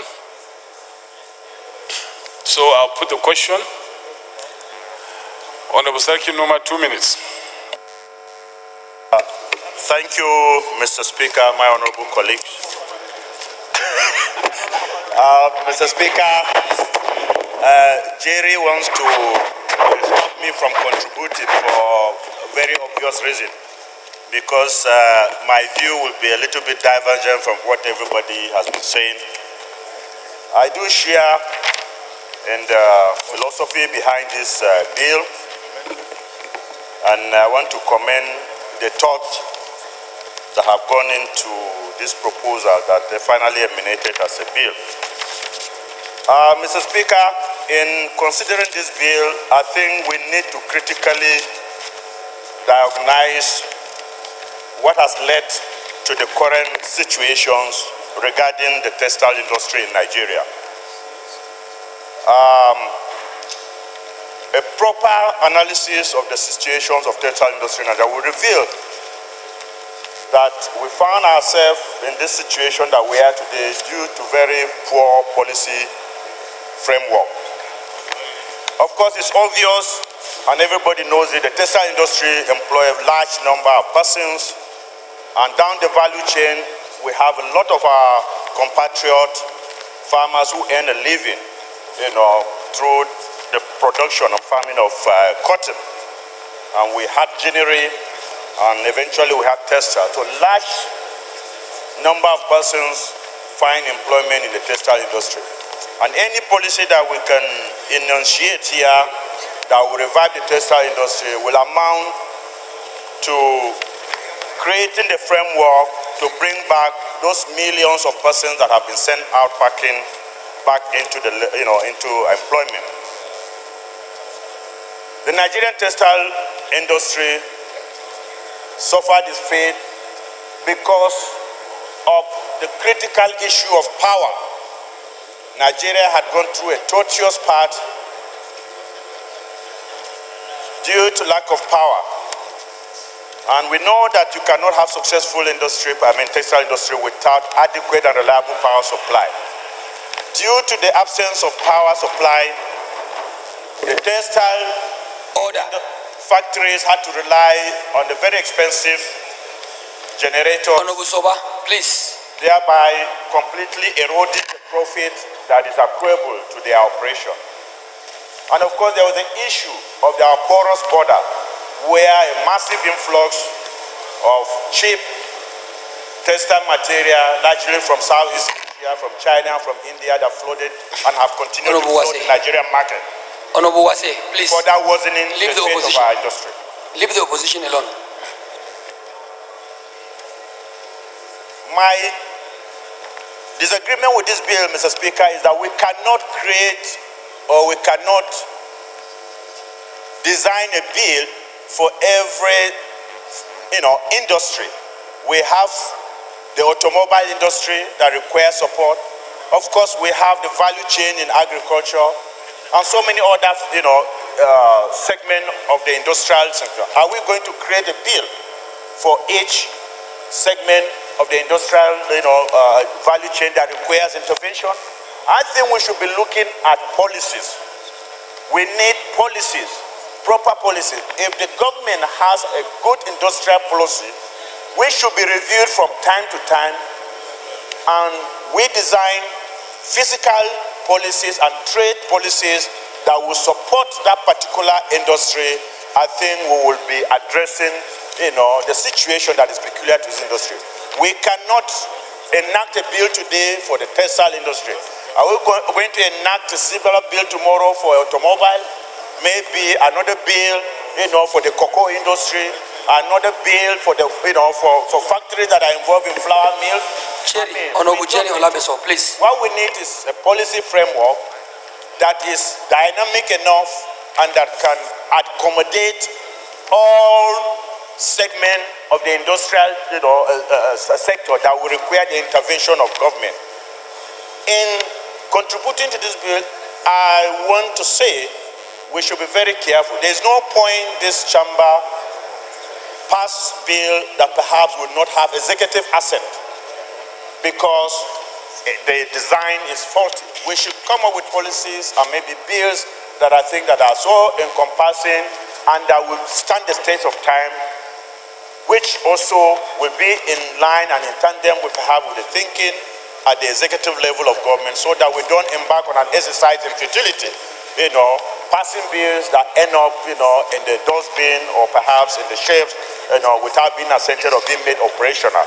So in this guise, Mr. Speaker, I think we should perhaps, due to the fact that contributions have been made by all and sundry, perhaps when this bill goes to the second reading, I think it will be further scrutinized, but I think we don't need a bill specifically for the textile industry. Otherwise, we can also come up with one for the automobile, come up with one, maybe for flour mills or, telecommunication industries. And then in the end of the day, I think we will probably have embarked on an exercise that will not yield any dividend. So I so submit, Mr. Speaker. Question is that the bill be now read the second time. Those in favor of the motion say aye. Those against it say nay. Ayes have it. Clerk is invited to read the long title of the bill. Honorable Speaker, honorable members, a bill for an act to establish the Nigerian Textile Industry Trust Fund to provide financial assistance in the form of loans and grants to operators in the Nigerian textile industry and for related matters. Second reading. The bill is referred to committees on industry, agricultural production services and finance. Fifth order of the day is a motion on call to cite a Federal Science and Technical College at Pategi local government area, Kwara State, standing in the name of Honorable Aliu B. Aman Pategi. Honorable Pategi is now invited to move the motion. Mr. Speaker, my colleagues,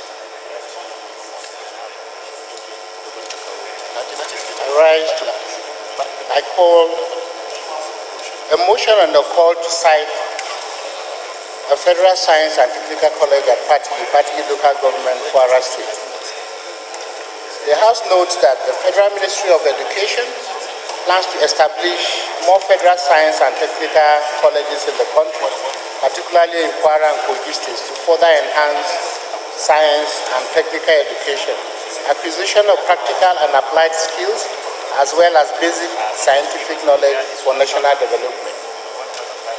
Aware that there is an existing technical college, Patigi, which was established under the defunct Northern region in the early 60s, 62, formerly known as the Craft School, Patigi, which is now under the control of Kwara State government. Again, aware that this college is one of the first vocational institutions in Nigeria and has graduated hundreds, many of whom are engineers and technicians within and outside Nigeria today. Also aware that the school has been rehabilitated, and because of inadequate utilization of the tools and equipment, the school is gradually becoming dilapidated. Resolves to, one, urge the federal government through the Federal Ministry of Education to take over the school from Kwara State government and convert it to Federal Science and Technical College, Patigi, Kwara State. And secondly, also urge the federal government to absorb the existing staff of the college into the mainstream of the Federal Civil Service under the Federal Ministry of Education as appropriate. I so move. Honorable Karimi. Thank you, Mr. Speaker. My colleagues, my name is Karimi Sunday. I'm from Kogi State. I represent Yagba West, Yagba East, Mopamo Federal Constituency. I hereby rise to second the motion as moved. Honorable Pategi, please lead the debate. Thank you, Mr. Speaker, my colleagues. The Patigi Craft School was established in the year 1962. It is one of the premier craft schools that we had all over northern Nigeria at certain provinces. This was for Kwara province. Kwara province. Please. This is of the present day Kogi State. It used to be called Ilorin province. And there were three of them within the present day Ilorin and Kwara State. The other two had gone on to be permanent sites of universities, and this one is still left as a secondary school. Unfortunately, it is not being put to good use. And I have information that the Ministry of Education is serious about setting up more technical colleges, especially in the states of Kwara and Kogi, that are deficient in this area. Technical education is what is most needed in order to kickstart the Nigerian economy, and we've always been talking about mono economy. With technical skills, it is skills that you need to be able to acquire them for the industry. So I want my colleagues to support it. It's an infrastructural related motion. It doesn't need much debate. And I want to implore all of you to support my request. Thank you. I so submit. This is a straightforward bill. I'll put the question. Motion, sorry. Those in favor of the motion say aye. Those against it say nay. The ayes have it. Sixth order of the day is a motion on need to initiate and include skills acquisition program in the NYC scheme to achieve self-reliance and reduce unemployment among Nigerian youths. Standing in the name of Honorable Taiwo Michael Akintola. Honorable Akintola is now invited to move the motion.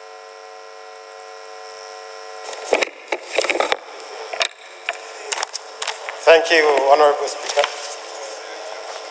The Right Honorable Speaker, distinguished colleagues, my name is Taiwo Michael Akintola. I represent the people of Egbeda on our federal constituency. I rise this afternoon to move a motion on the need to initiate and include skills acquisition program in the NYC scheme to achieve self-reliance and reduce unemployment among Nigerian youths.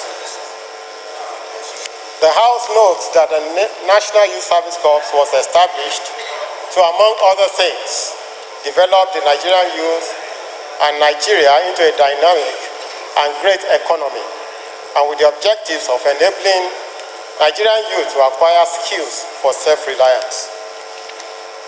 The House also notes that the National Youth Service Corps has, among other objectives, achieved proper advancement of common ties among Nigerian youths and has helped in maintaining national unity among Nigerians. The House further notes that the NYC has consistently furnished the Corps members with some entrepreneurial teachings during the period of camping in which basic skills in some areas of production and services are provided. We equally note that most of the skills provided by NYSC are hardly appreciated by the corps members, which further exacerbates unemployment in Nigeria. Aware that the reason why most ex-corpers crave for employment in the civil service and private service is because they do not possess skills required for self-employment as against the objectives of the National Youth Service Corps Act. Observes that efforts have been made to address this ugly trend through other agencies of government and other research institutions in the country, yet such efforts have yielded little or no results. The House is determined to reduce the rate of unemployment in Nigeria through the provision of entrepreneurial skills to corps members to reduce the huge deficit in SMEs, thereby encouraging the Nigerian youth to achieve self-reliance as contemplated in the National Youth Service Corps Act. The House therefore resolves to 1. Urge the Federal Ministry of Youth and Sports Development, Industry, Trade and Investment, Agriculture and Rural Development, Labor and Employment to collaborate towards providing sellable skills in form of apprenticeship to provide opportunities of learning a trade skill. 2. Also urge the Federal Ministries of Labor and Employment, Youth and Sport Development to develop within the NYSC scheme an intensive and comprehensive entrepreneurial skill acquisition and training program for corps members as a way to mitigating unemployment in Nigeria. And 3, mandate the committees of youth development, sports, and legislative compliance to ensure compliance. I so move, Mr. Speaker. Thank you. Honorable Rita. Point of order.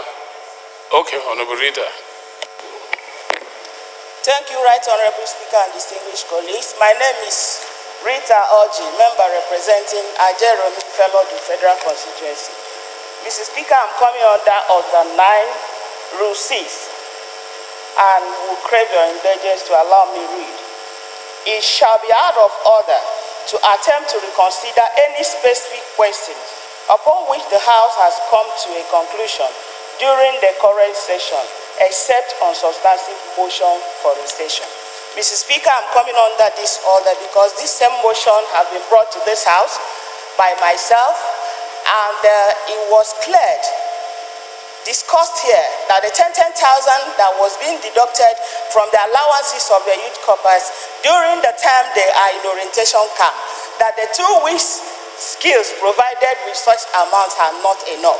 I brought up a motion in this House to enable the House, encourage them to expand the scope of including this in various ways in order not to allow only them within that 2 weeks alone to get technology acquisition centers. And it was referred to Committee on Youth and Development. And we did not stop at that. In order to amend the Act again to ensure that it's included in a curriculum, we came by way of bill. This has been done by this House, Mr. Speaker.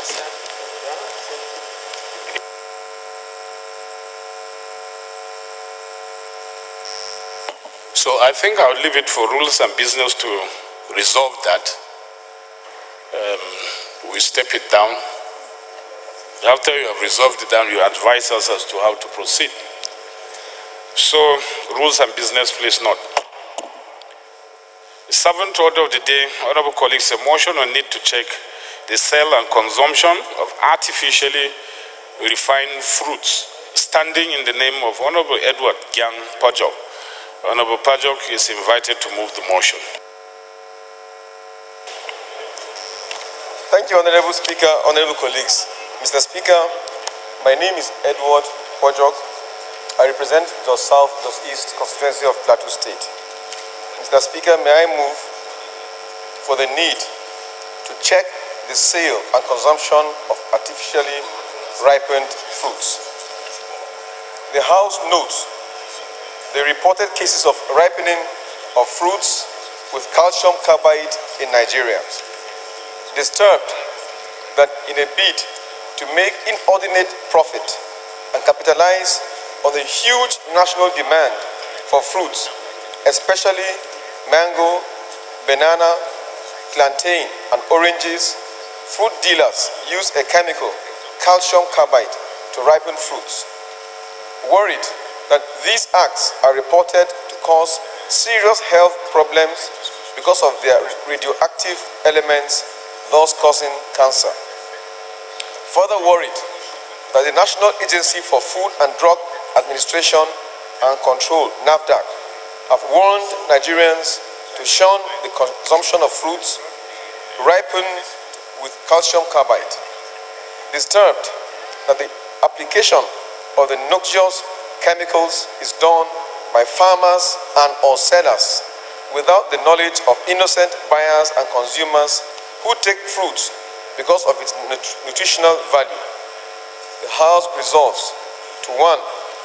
Urge the National Agency for Food and Drug Administration and Control, NAFDAC, to immediately stop the practice of ripening and sale of such adulterated fruits and prosecute those involved in this unwholesome practice.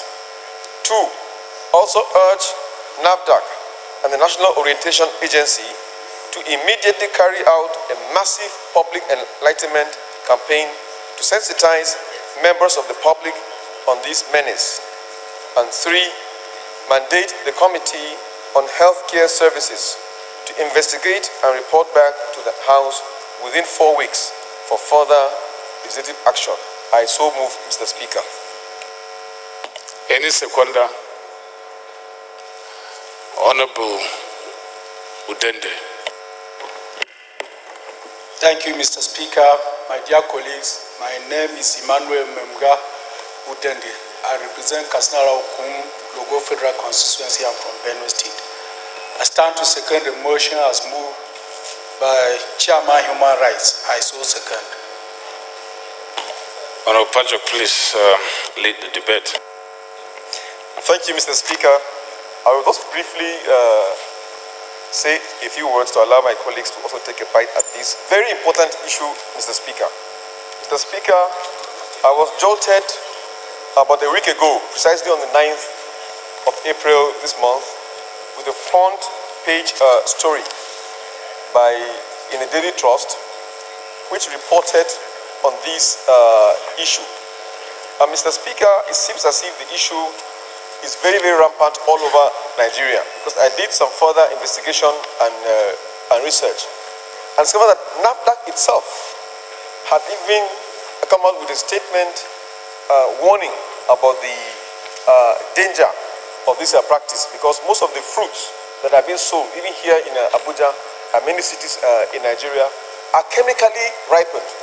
Mr. Speaker, what happens is that because the natural order is that fruits take some time before they are ripe and then are consumed, and because now we are being encouraged as Nigerians to take a lot of fruits for our own good health, but some unscrupulous Nigerians, in order to make profit, now use calcium carbide. It can be dissolved in water, and in a very short time, it then becomes either red or it ripens, and then it will be sold to Nigerians.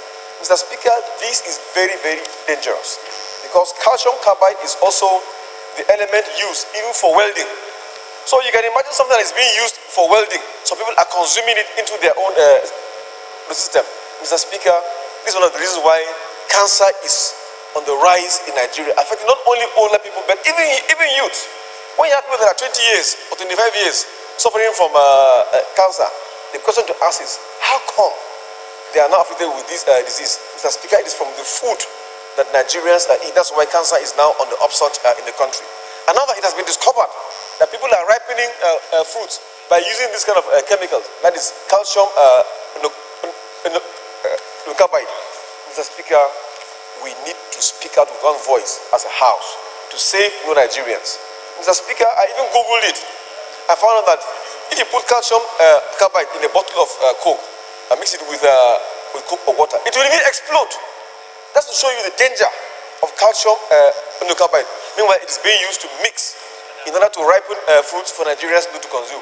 Mr. Speaker, I am even very, very worried to the extent that I have temporarily stopped buying mangoes and fruits in Abuja until I am sure if I am going to buy it from the farm itself, let me know that I am buying it not from the farm, even from the village. But Mr. Speaker, how many Nigerians know this? That's why I am bringing out this motion so that if the House no resolves, for Nigerians not to be aware that the fruits that we are now taking, which is supposed to improve our health, may be something that may even kill us. So NAFDAC should be told to rise up to its responsibility. I remember the good old times when NAFDAC was led by our sister, the late Dr. Dora Akunyili, who was very, very proactive in ensuring that she protected the health of Nigerians. What is NAFDAC doing now? They ought to, beyond us telling no Nigerians that this thing is bad for our health, they should be ready to know the markets to ensure that those unscrupulous persons who are endangering our health are arrested and prosecuted. So, Mr. Speaker, that's the reason why I brought out this motion, because honestly, the lives of Nigerians is in danger. Thank you, Mr. Speaker.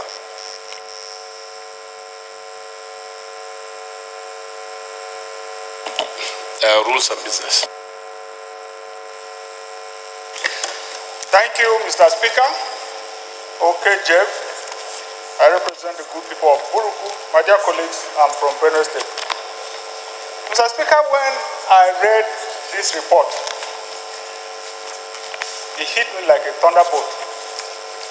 I know we are all going to die one day, but I try in my own little way to live a very healthy life. And part of it is taking fruits. I've been assured that if I continuously take fruits, I will improve my health. And I do that, I've been doing that since for a long, long time. And then I was told last week that I may well be hastening myself to an untimely grave. Because that is what this entails. If I'm taking fruits every day, and these fruits are poison as it is, it means that I'm hastening a better living. Perhaps I should have been living a careless life and leave the rest to God. It's serious. In fact, for me, it's far more serious than you may think. So, if NAFDAC is the one alerting us, NAFDAC should do more than just alert us. They should go into the market as the mover of the motion is insisting. Everything should be done. If I decided to go and be taking alcohol recklessly, everybody knows it's a choice and there are consequences to follow. That you can't blame anybody. If I decide to be taking drugs, everybody knows that's another choice and there are consequences. But if I decide I want to live a healthy life and I'm taking fruit, something that will aid good health, and then it turns out that is going to lead to an untimely grave or to complicate my health situation, what exactly am I expected to do? It's not my fault. So I joined the mover of this motion. I joined him in asking NAFDAC and indeed asking the House to come to a resolution on all the prayers that he's asking us to approve, because this is very, very, very important. Thank you. Honorable Oseogu. Thank you, Mr. Speaker. My name is Sergius Ogun. I represent East and Southeast, East and Northeast, and I'm from Edo State.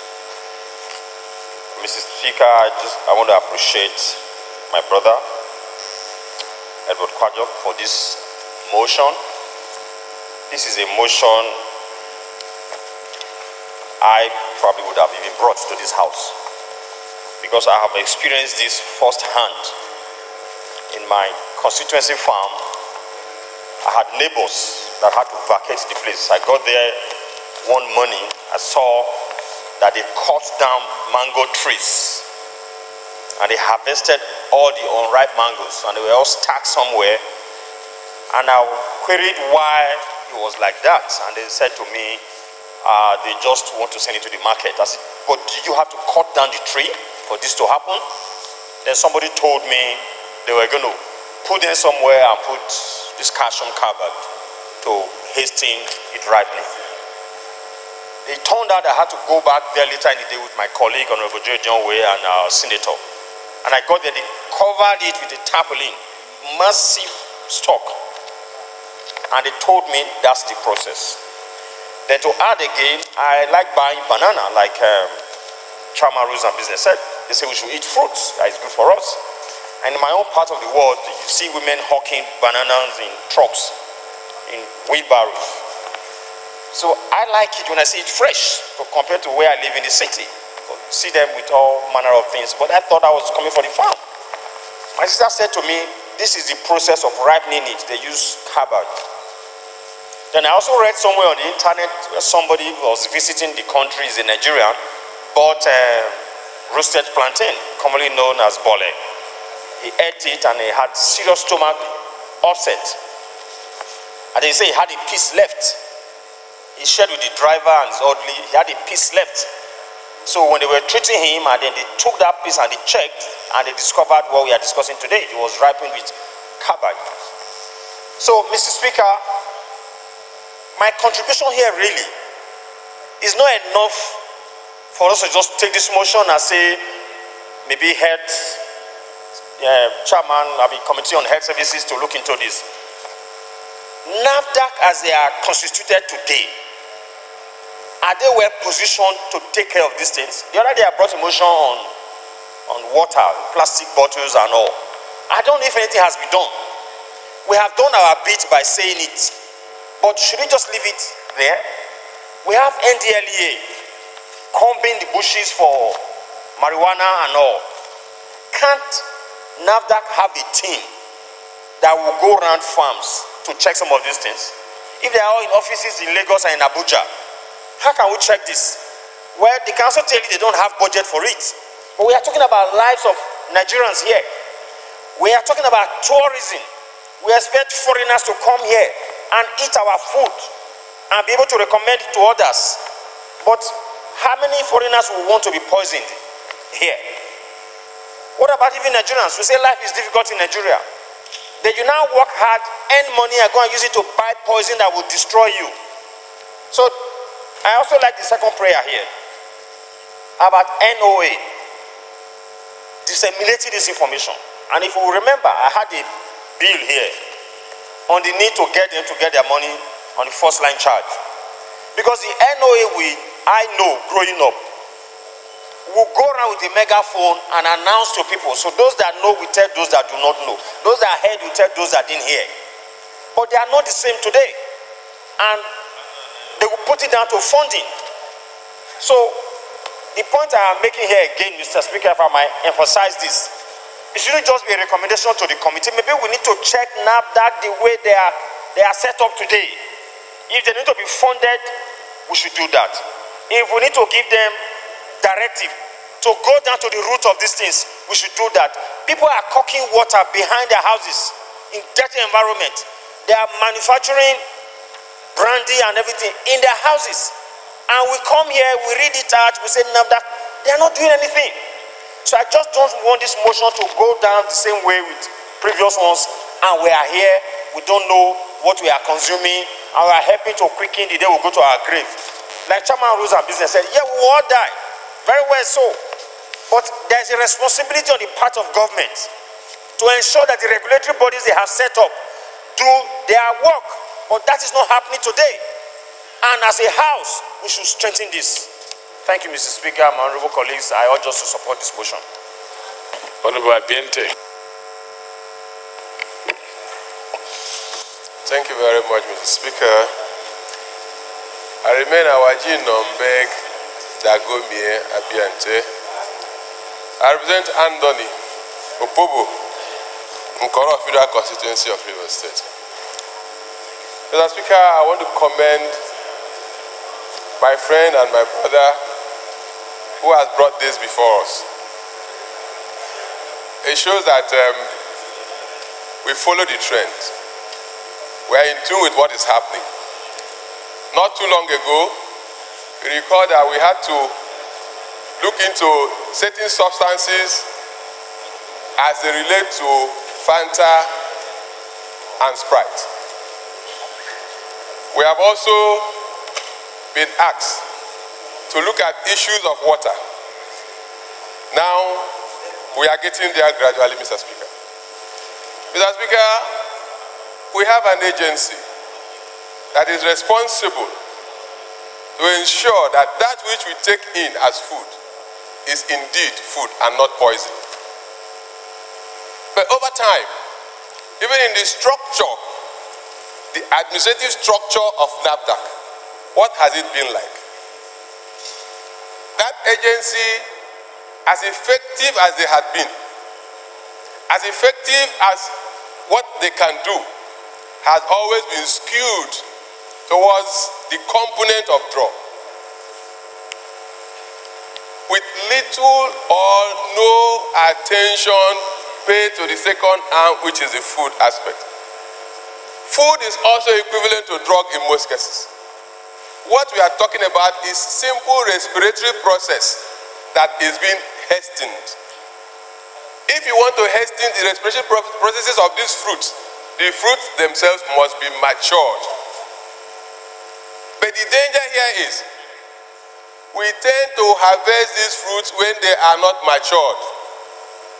And you now further go ahead to hasten the processes of respiration that leads to ripening. How do you get to the bottom of this, Mr. Speaker? Now that, as we speak, what is their spread like? As we speak, where are their laboratories?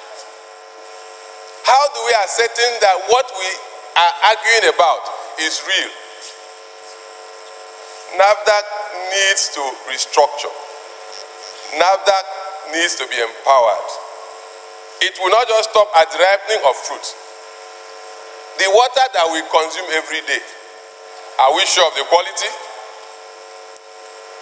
The red areas where you have fake drugs, have we heard of NAFDAC grading areas where they sell food, where they sell fruit? Is there a regulation that should guide those who are vendors in that industry? Everybody sells food. By the roadside, no regulation. If you get to certain areas where you see food being served, if you sample the air alone, you will not want to get close to that place to go and eat. It simply means that we, as a parliament, we have a role to play. And that role would start with redefining what NAFDAC should be concerned with. That role should also include calling the attention of NAFDAC to expand their scope and not to depend only and be concerned only with issues of drugs. There is another component whose adulteration could be worse than the adulteration of drugs themselves, and that is the food component. Mr. Speaker, I support this motion wholeheartedly. I support this motion wholeheartedly. And if you remember, when the ad hoc committee submitted this report, there was a clamor for the setting up of a standing order, honorable colleagues, order. The establishment of a standing subcommittee that will assist the health services in regulating the aspects that has to do with NAFDAC and food. Probably as we progress, we might need to look at these arguments and do exactly what we need to do. Thank you, Mr. Speaker. I think that's the end of the contribution. I'll put the question. Oh, there are even amendments here. I've forgotten. First amendment from Honorable Chinda Kinsley. Thank you, Mr. Speaker, my dear colleagues. Kingsley Chinda, I represent Toby Akwa Federal Constituency from River State. Mr. Speaker, the amendment is to delete the third prayer, which seeks to mandate a committee to investigate and report back to the House, thinking that with the first and second prayer, there is nothing to investigate. And then to replace that third prayer with a prayer that we mandate the committees on health care services and legislative compliance to ensure compliance with the resolutions 1 and 2 above. I so move. Any seconder, Deputy Minority Leader. Thank you, Mr. Speaker. I'm Chukwuka Onyema. I represent Obaru Federal Constituency of Anambra State. I rise to second the amendment ably moved by Honorable Kingsley Chinda, Acting Deputy Whip. Those in favor of the amendment say aye. Those against it say nay. Ayes have it. Next amendment from Honorable Dr. M.S. Abdu. Sir, it's overtaken by events. I step it down. Okay, step down by mover of the amendment. So we take the question on the motion. Those in favor of the motion as amended say aye. Those against it say nay. Ayes have it.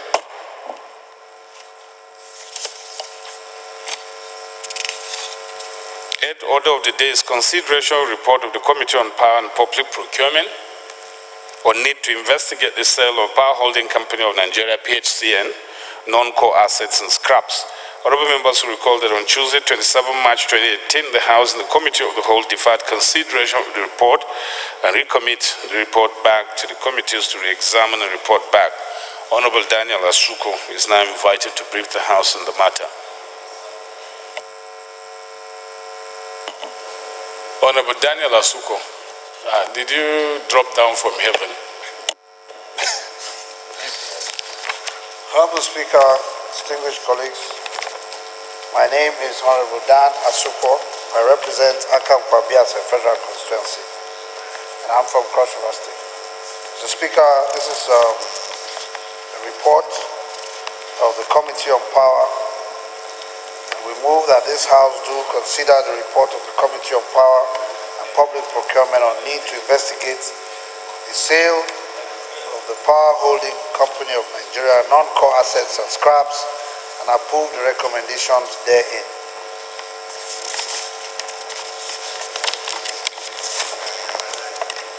Speaker, I so move.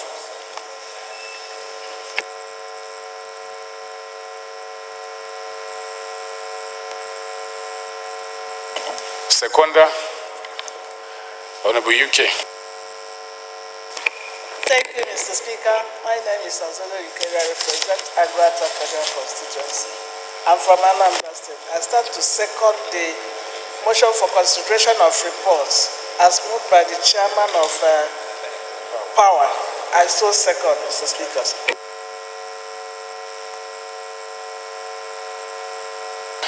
Those in favor of the motion say aye. Those against it say nay. Ayes have it. Ninth order of the day, honorable colleagues, is consideration of two reports of Committee on Ports, Harbors and Waterways. Honorable members will recall the reports were laid on Tuesday, 14th November 2017. Honorable Asadu will now move for the consideration of the reports.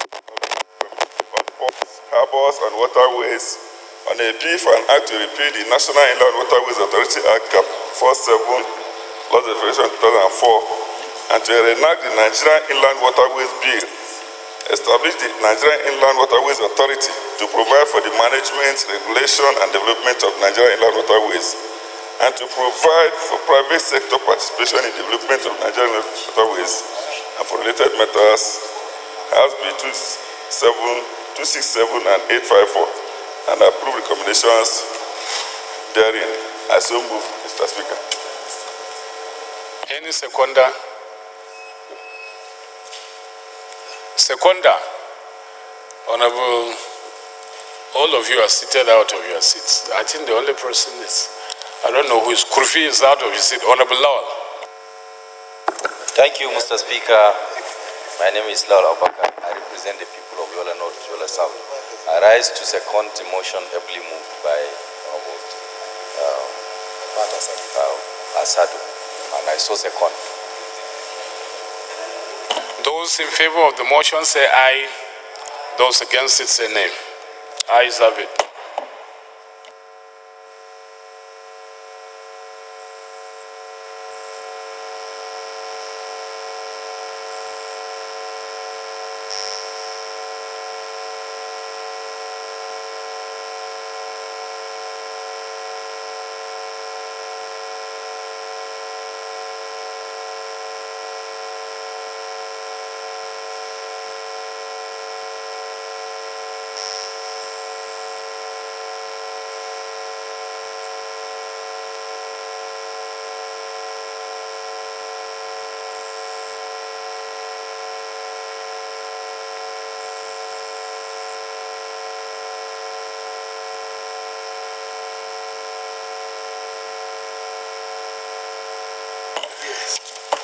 Yeah, before we resolve into committee of the whole, let me make this announcement of Conference Committee on the Bill for an Act to amend the Industrial Development Income Tax Relief Act, Chapter 17 Laws of the Federation of Nigeria 2004, and for related matters, HB 1369, passed 29 March 2018. The conferees are as follows: Honorable Henry Wabuba, Chairman; Honorable Abdul Samad Dasuki; Honorable Kayode Fakai; Honorable Mohammed Nur Sharif; Honorable Danladi Tokpe Olainu; and Honorable Joseph Idonwele. Acting Leader. Honorable Speaker, honorable members, my name is Mohammed Tar Moguno. I represent Marte Moguno, Ganze Federal Constituency of Borno State, acting leader by the grace of Mr. Speaker. I hereby move that the House do resolve to a committee of the whole to consider reports. Rules and business. Thank you, Mr. Speaker. I rise to second the motion that the House do resolve into committee of the whole for purposes of consideration of the report. I so second. Those in favor of the motion say aye. Those against it say nay. Ayes have it. House hereby resolve into committee of the whole to consider reports.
Honorable colleagues, the first report to be considered is that of the House Committee on Power and Public Procurement on the investigation carried out on the sales of Power Holding Company of Nigeria non-core assets and scraps.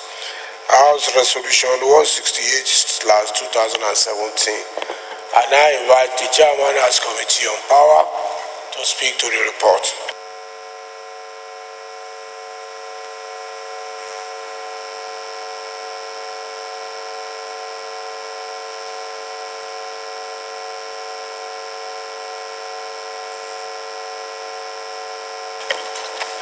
Dan Asuko, are you not here? I've recognized you now.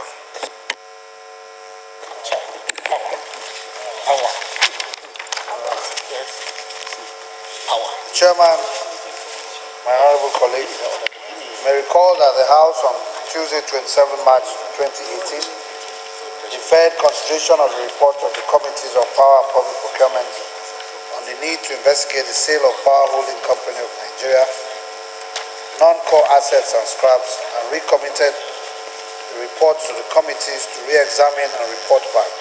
Pursuant to this mandate, the committees accordingly fine-tune its findings and recommendations. The committee terms of reference includes investigating the alleged fraudulent sale of the PCN non-core assets and scraps, monitoring further sales of the remaining overtime cargo, and in line with the committee's finding, the following recommendations as indicated in the order paper made by the committee.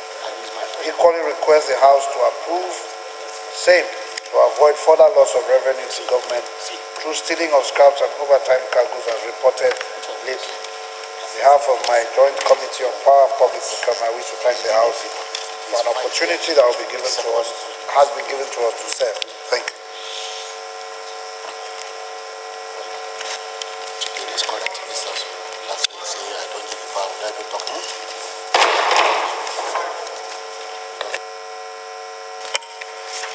The report has 5 recommendations.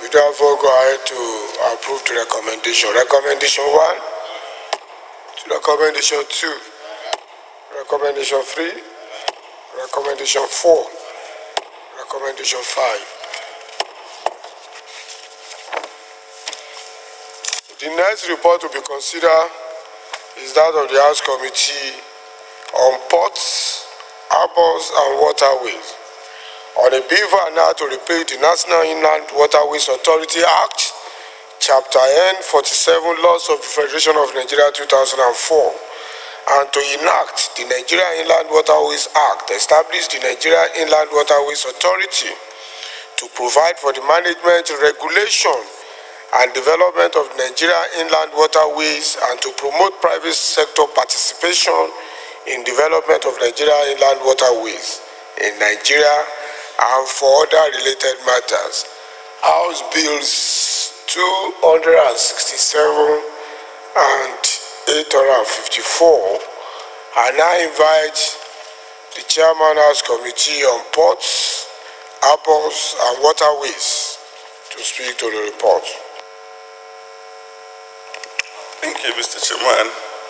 Fellow colleagues, my name is Pat Assad. I represent the Suka Ibweze South from Enugu State. And this report is actually the outcome of a very long-drawn process of trying to recover our inland waterways and put it on the competitive edge with the transport sector and other clients. Convinced that if we get the law, the legal framework as encapsulated in this report, which went through all the necessary processes of lawmaking, including a robust public hearing, a long-drawn technical study that took members and some technicians to other countries, and the technical committee that members have adopted, would position the inland waterways in Nigeria as a very viable alternative to the land, especially the road transport that is so challenged. 2, it will provide for the regulation of inland water transport system. Of course, we know how many boats capsize here and there because there is no standardization of the boats we are using. And more importantly, the government doesn't have enough resources. The annual budget for inland waterways has kept on reducing, while we have a very huge market of investors ready to come and put in money into making our waterways take part of what, especially the bulk cargo that we encumber our roads with. So with this, the sections, because over time, the National Inland Waterways Authority Act has lost teeth and has had a lot of its powers, mandates, and actual respect taken away from subsequent enactments of different sessions of this House, and also from the aggression of some other assistant agencies. We and other stakeholders that met at public hearing are in agreement that that act needed to be repealed. It was a military enactment that did not capture what is going on in the rest of the world. So if we enact this law as recommended, it will, we hope that in the next couple of years, the newer, the Nigerian Inland Waterways, which is now Nigerian, that the word Nigeria reflects to everybody that this is our own, it should compete with NPA and actually overtake NPA in terms of revenue generation.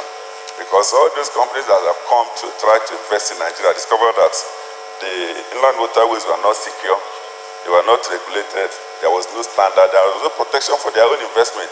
On the other side, we noticed from our experiences with the concessioning that both in NPA, the government was also protected. So this law, the draft as presented here, has made provisions for the ownership, the regulation, the protection for the private sector investor, and protection for government, and trying to make sure that we get money to fund the land waterways, not from national budgets, but from IGR that is huge.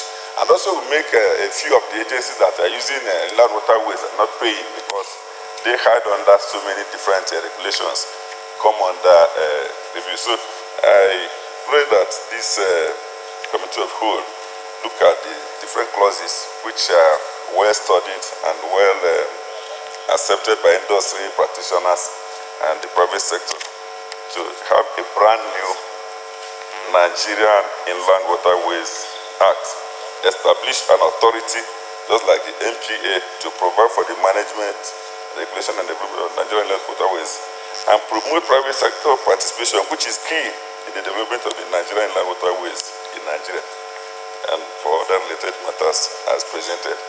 Thank you, Mr. Chairman. Thank you very much, Chairman. The bill is a repeal and enact bill with 65 clauses, and we are going to be concerned with matters in the third column. Clause 1, Clause 2, Clause 3. This one that Dasuki is on the floor.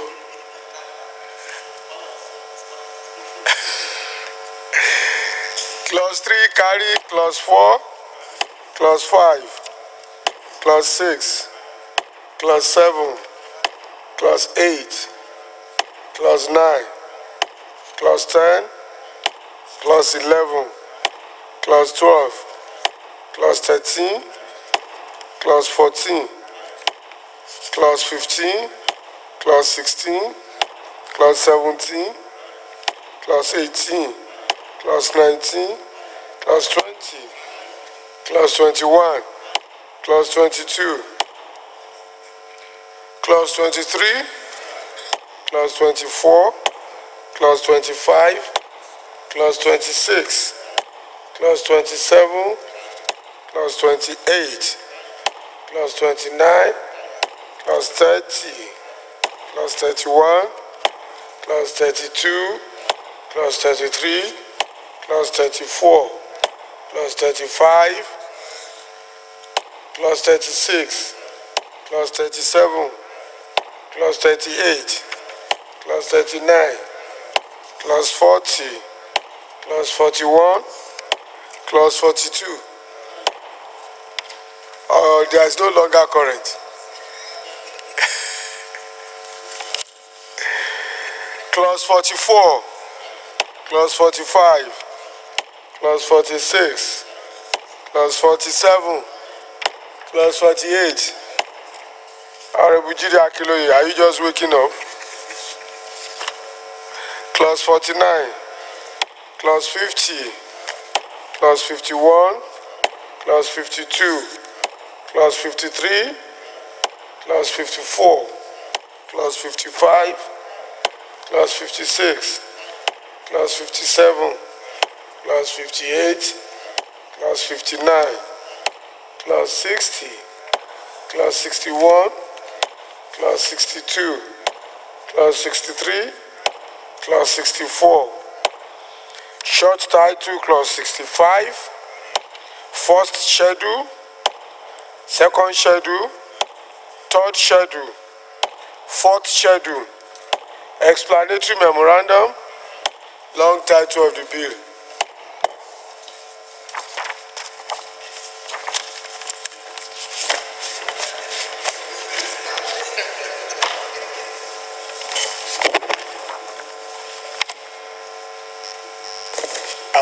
is no representative of Miss Carrier now. Okay. The next report to be considered is still that of the House Committee on Ports, Harbours and Waterways on a bill for an act to amend the Coastal and Inland Shipping Cabotage Act No. 5, 2003 and for related matter House Bill 529. I now invite the Chairman of the House Committee on Ports, Harbours and Waterways, while Sadiq is taking his seat, to speak to the report.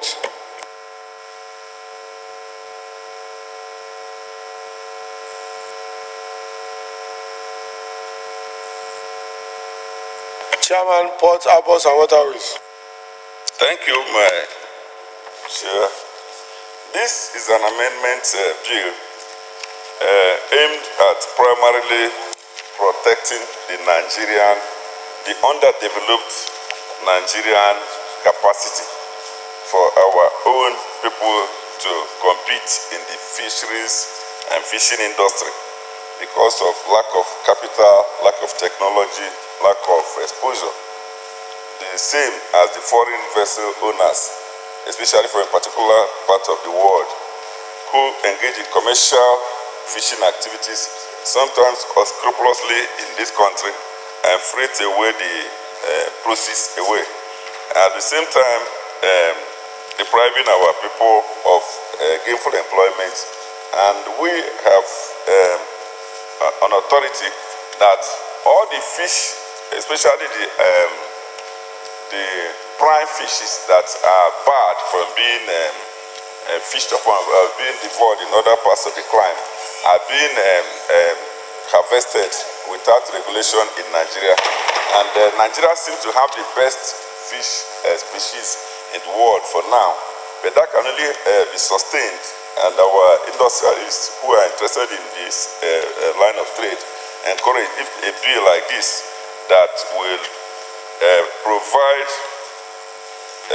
to restrict the use of foreign vessels, especially those not registered and not regulated in Nigeria, in the coastal and inland commercial activities, and promote the development of indigenous tonnage and establish a cabotage vessel financing fund to help those who do not have the access to the fund that these big multinationals have.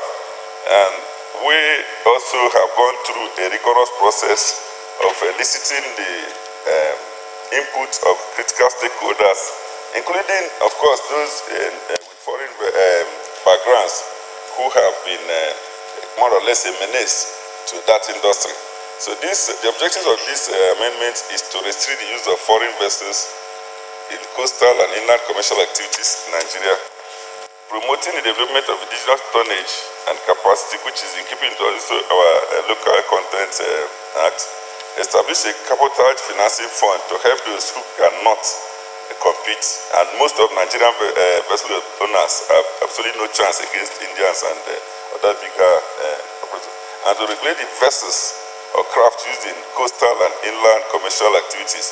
Because a lot of time, even when the Nigerian vessels do catch fish, they cannot process them to sell at international markets because the capacity of those vessels are weak. They're not processed to the standard accepted internationally and for related matters.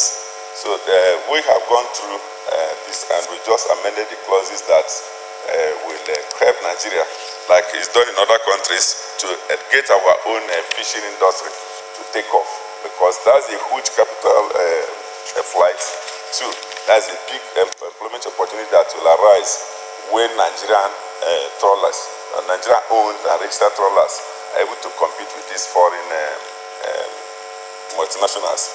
And then when we regulate the fishes that are fished upon, and make sure that what's applicable in Europe and the Americas and Asia applies to our own coastal waters. As this of this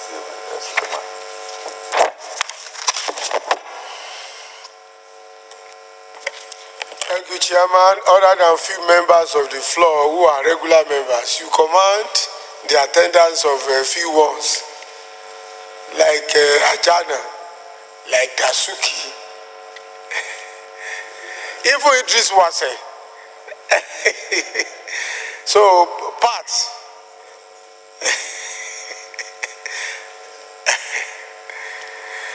The bill has 56 clauses, and like in the one we have just done, we'll be concerning ourselves with matters in the third column.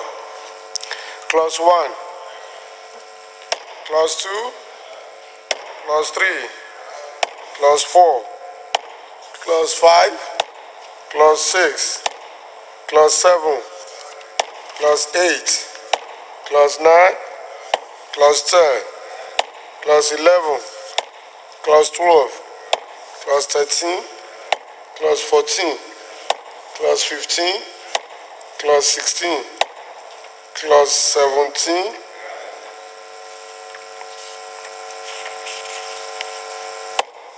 Clause 18, Clause 19,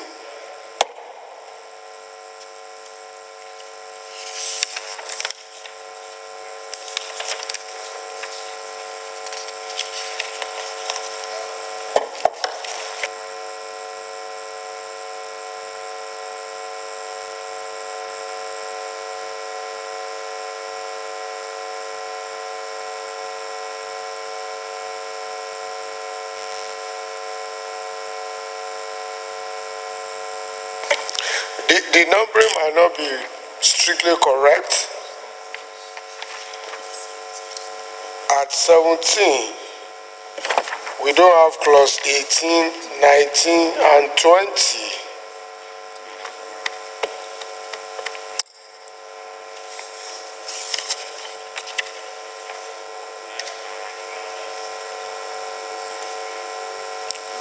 So can you please look for 19, 18, 19, 20?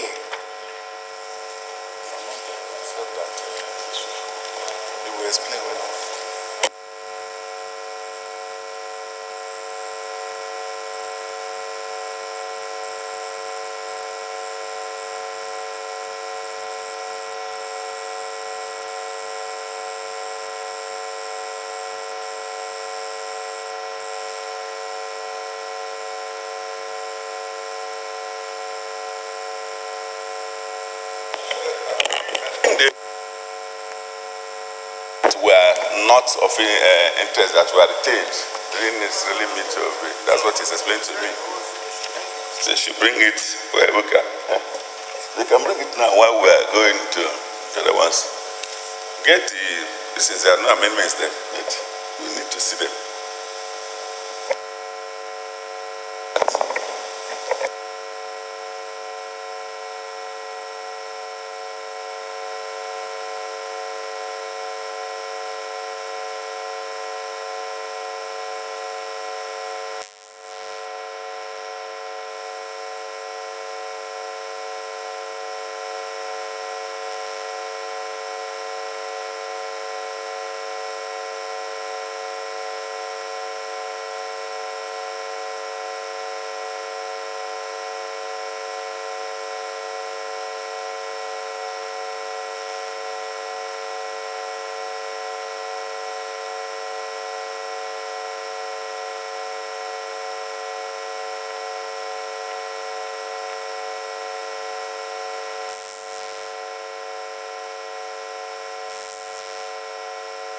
What I will ask, Chairman, how many sections of the Principal Act did you actually amend?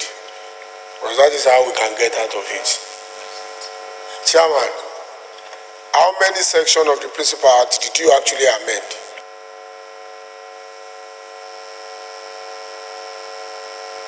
I need to look at but it's not more than 6 sections, so others were mainly retained. You have two methods of presenting an amendment bill. Is either you present those sections alone that were amended, or you come with the totality and you put retain in others and say deleted or amended. So, but if there is a mixed mode like the one we are doing now, it could be confusing. So let's see those sections.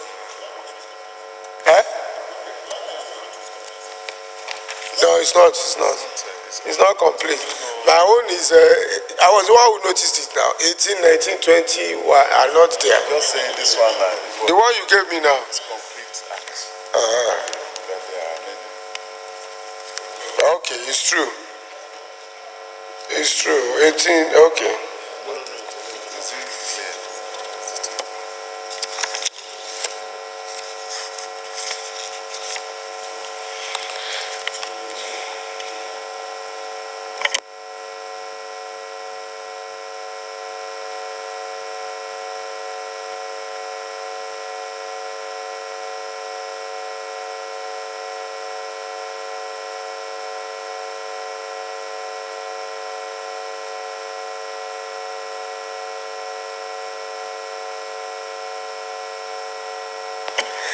So let's use the chairman's report. Incidentally, it's only the chairman that has the correct.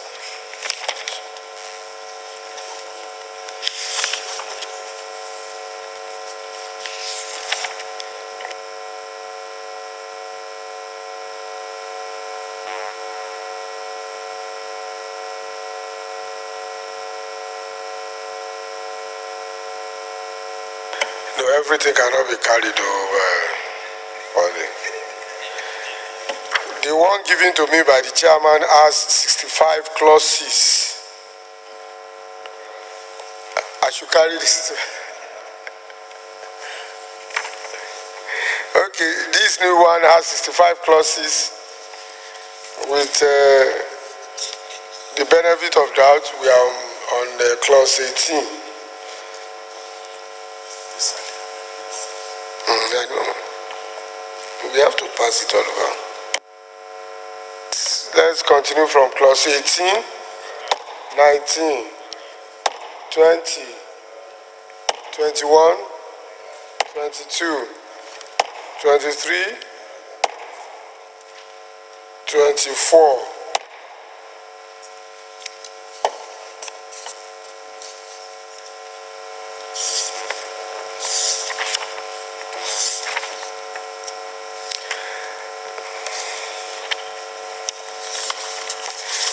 Dr. Pat Asadu, we have to retire this bill and consider it again.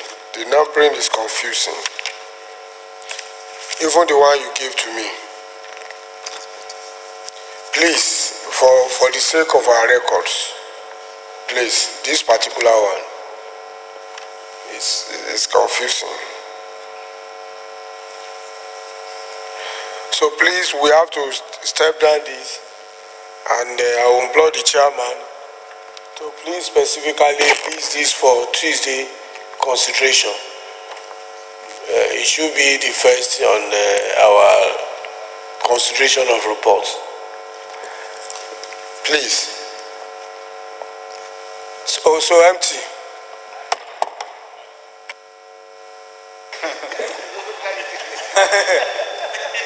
Honorable Chairman, honorable members, I hereby move that the House revert to plenary to report progress. Thank you, Mr. Chairman. I rise to second that the House do revert back to plenary. I so second. The House hereby reverts back to plenary to report progress.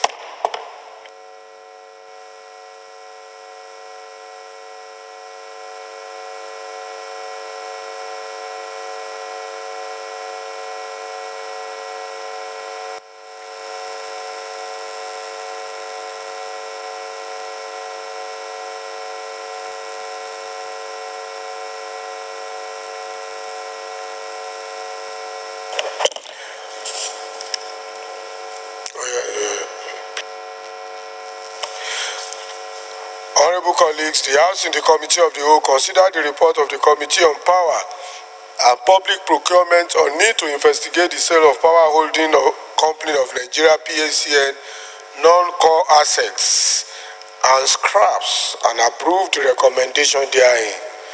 The House in the Committee of the Whole considered the report of the Committee on Ports, Harbors and Waterways on a bill for an act to repeal the National Inland Waterways Authority Act Chapter N47, Laws of the Federation of Nigeria 2004, and to reenact and enact the Nigerian Inland Waterways Bill, established the Nigerian Inland Waterways Authority to provide for the management, regulation, and development of Nigerian inland waterways, and to provide private sector participation in the development of the Nigerian inland waterways and for related matters, and approved clauses 1 to 65, the schedules, the explanatory memorandum, and long title of the bill. The House in the Committee of the Whole considered the report of the Committee on Ports, Harbours and Waterways on a bill for an act to amend the Coastal and Inland Shipping Cabotage Act No. 5, 2003 and for related matters, and defer consideration of the report. Empty. Honorable Speaker, honorable members, I hereby move that the House do adopt the report of the Committee of the Whole. Chairman rules and business. Thank you, Mr. Speaker. I rise to second for the adoption of the reports as moved by the acting leader. I so second. Those in favor of the motion say aye. Those against say nay. The ayes have it. Empty. Honorable Speaker, honorable members, I hereby move that the House do adjourn to Tuesday, 24th of April,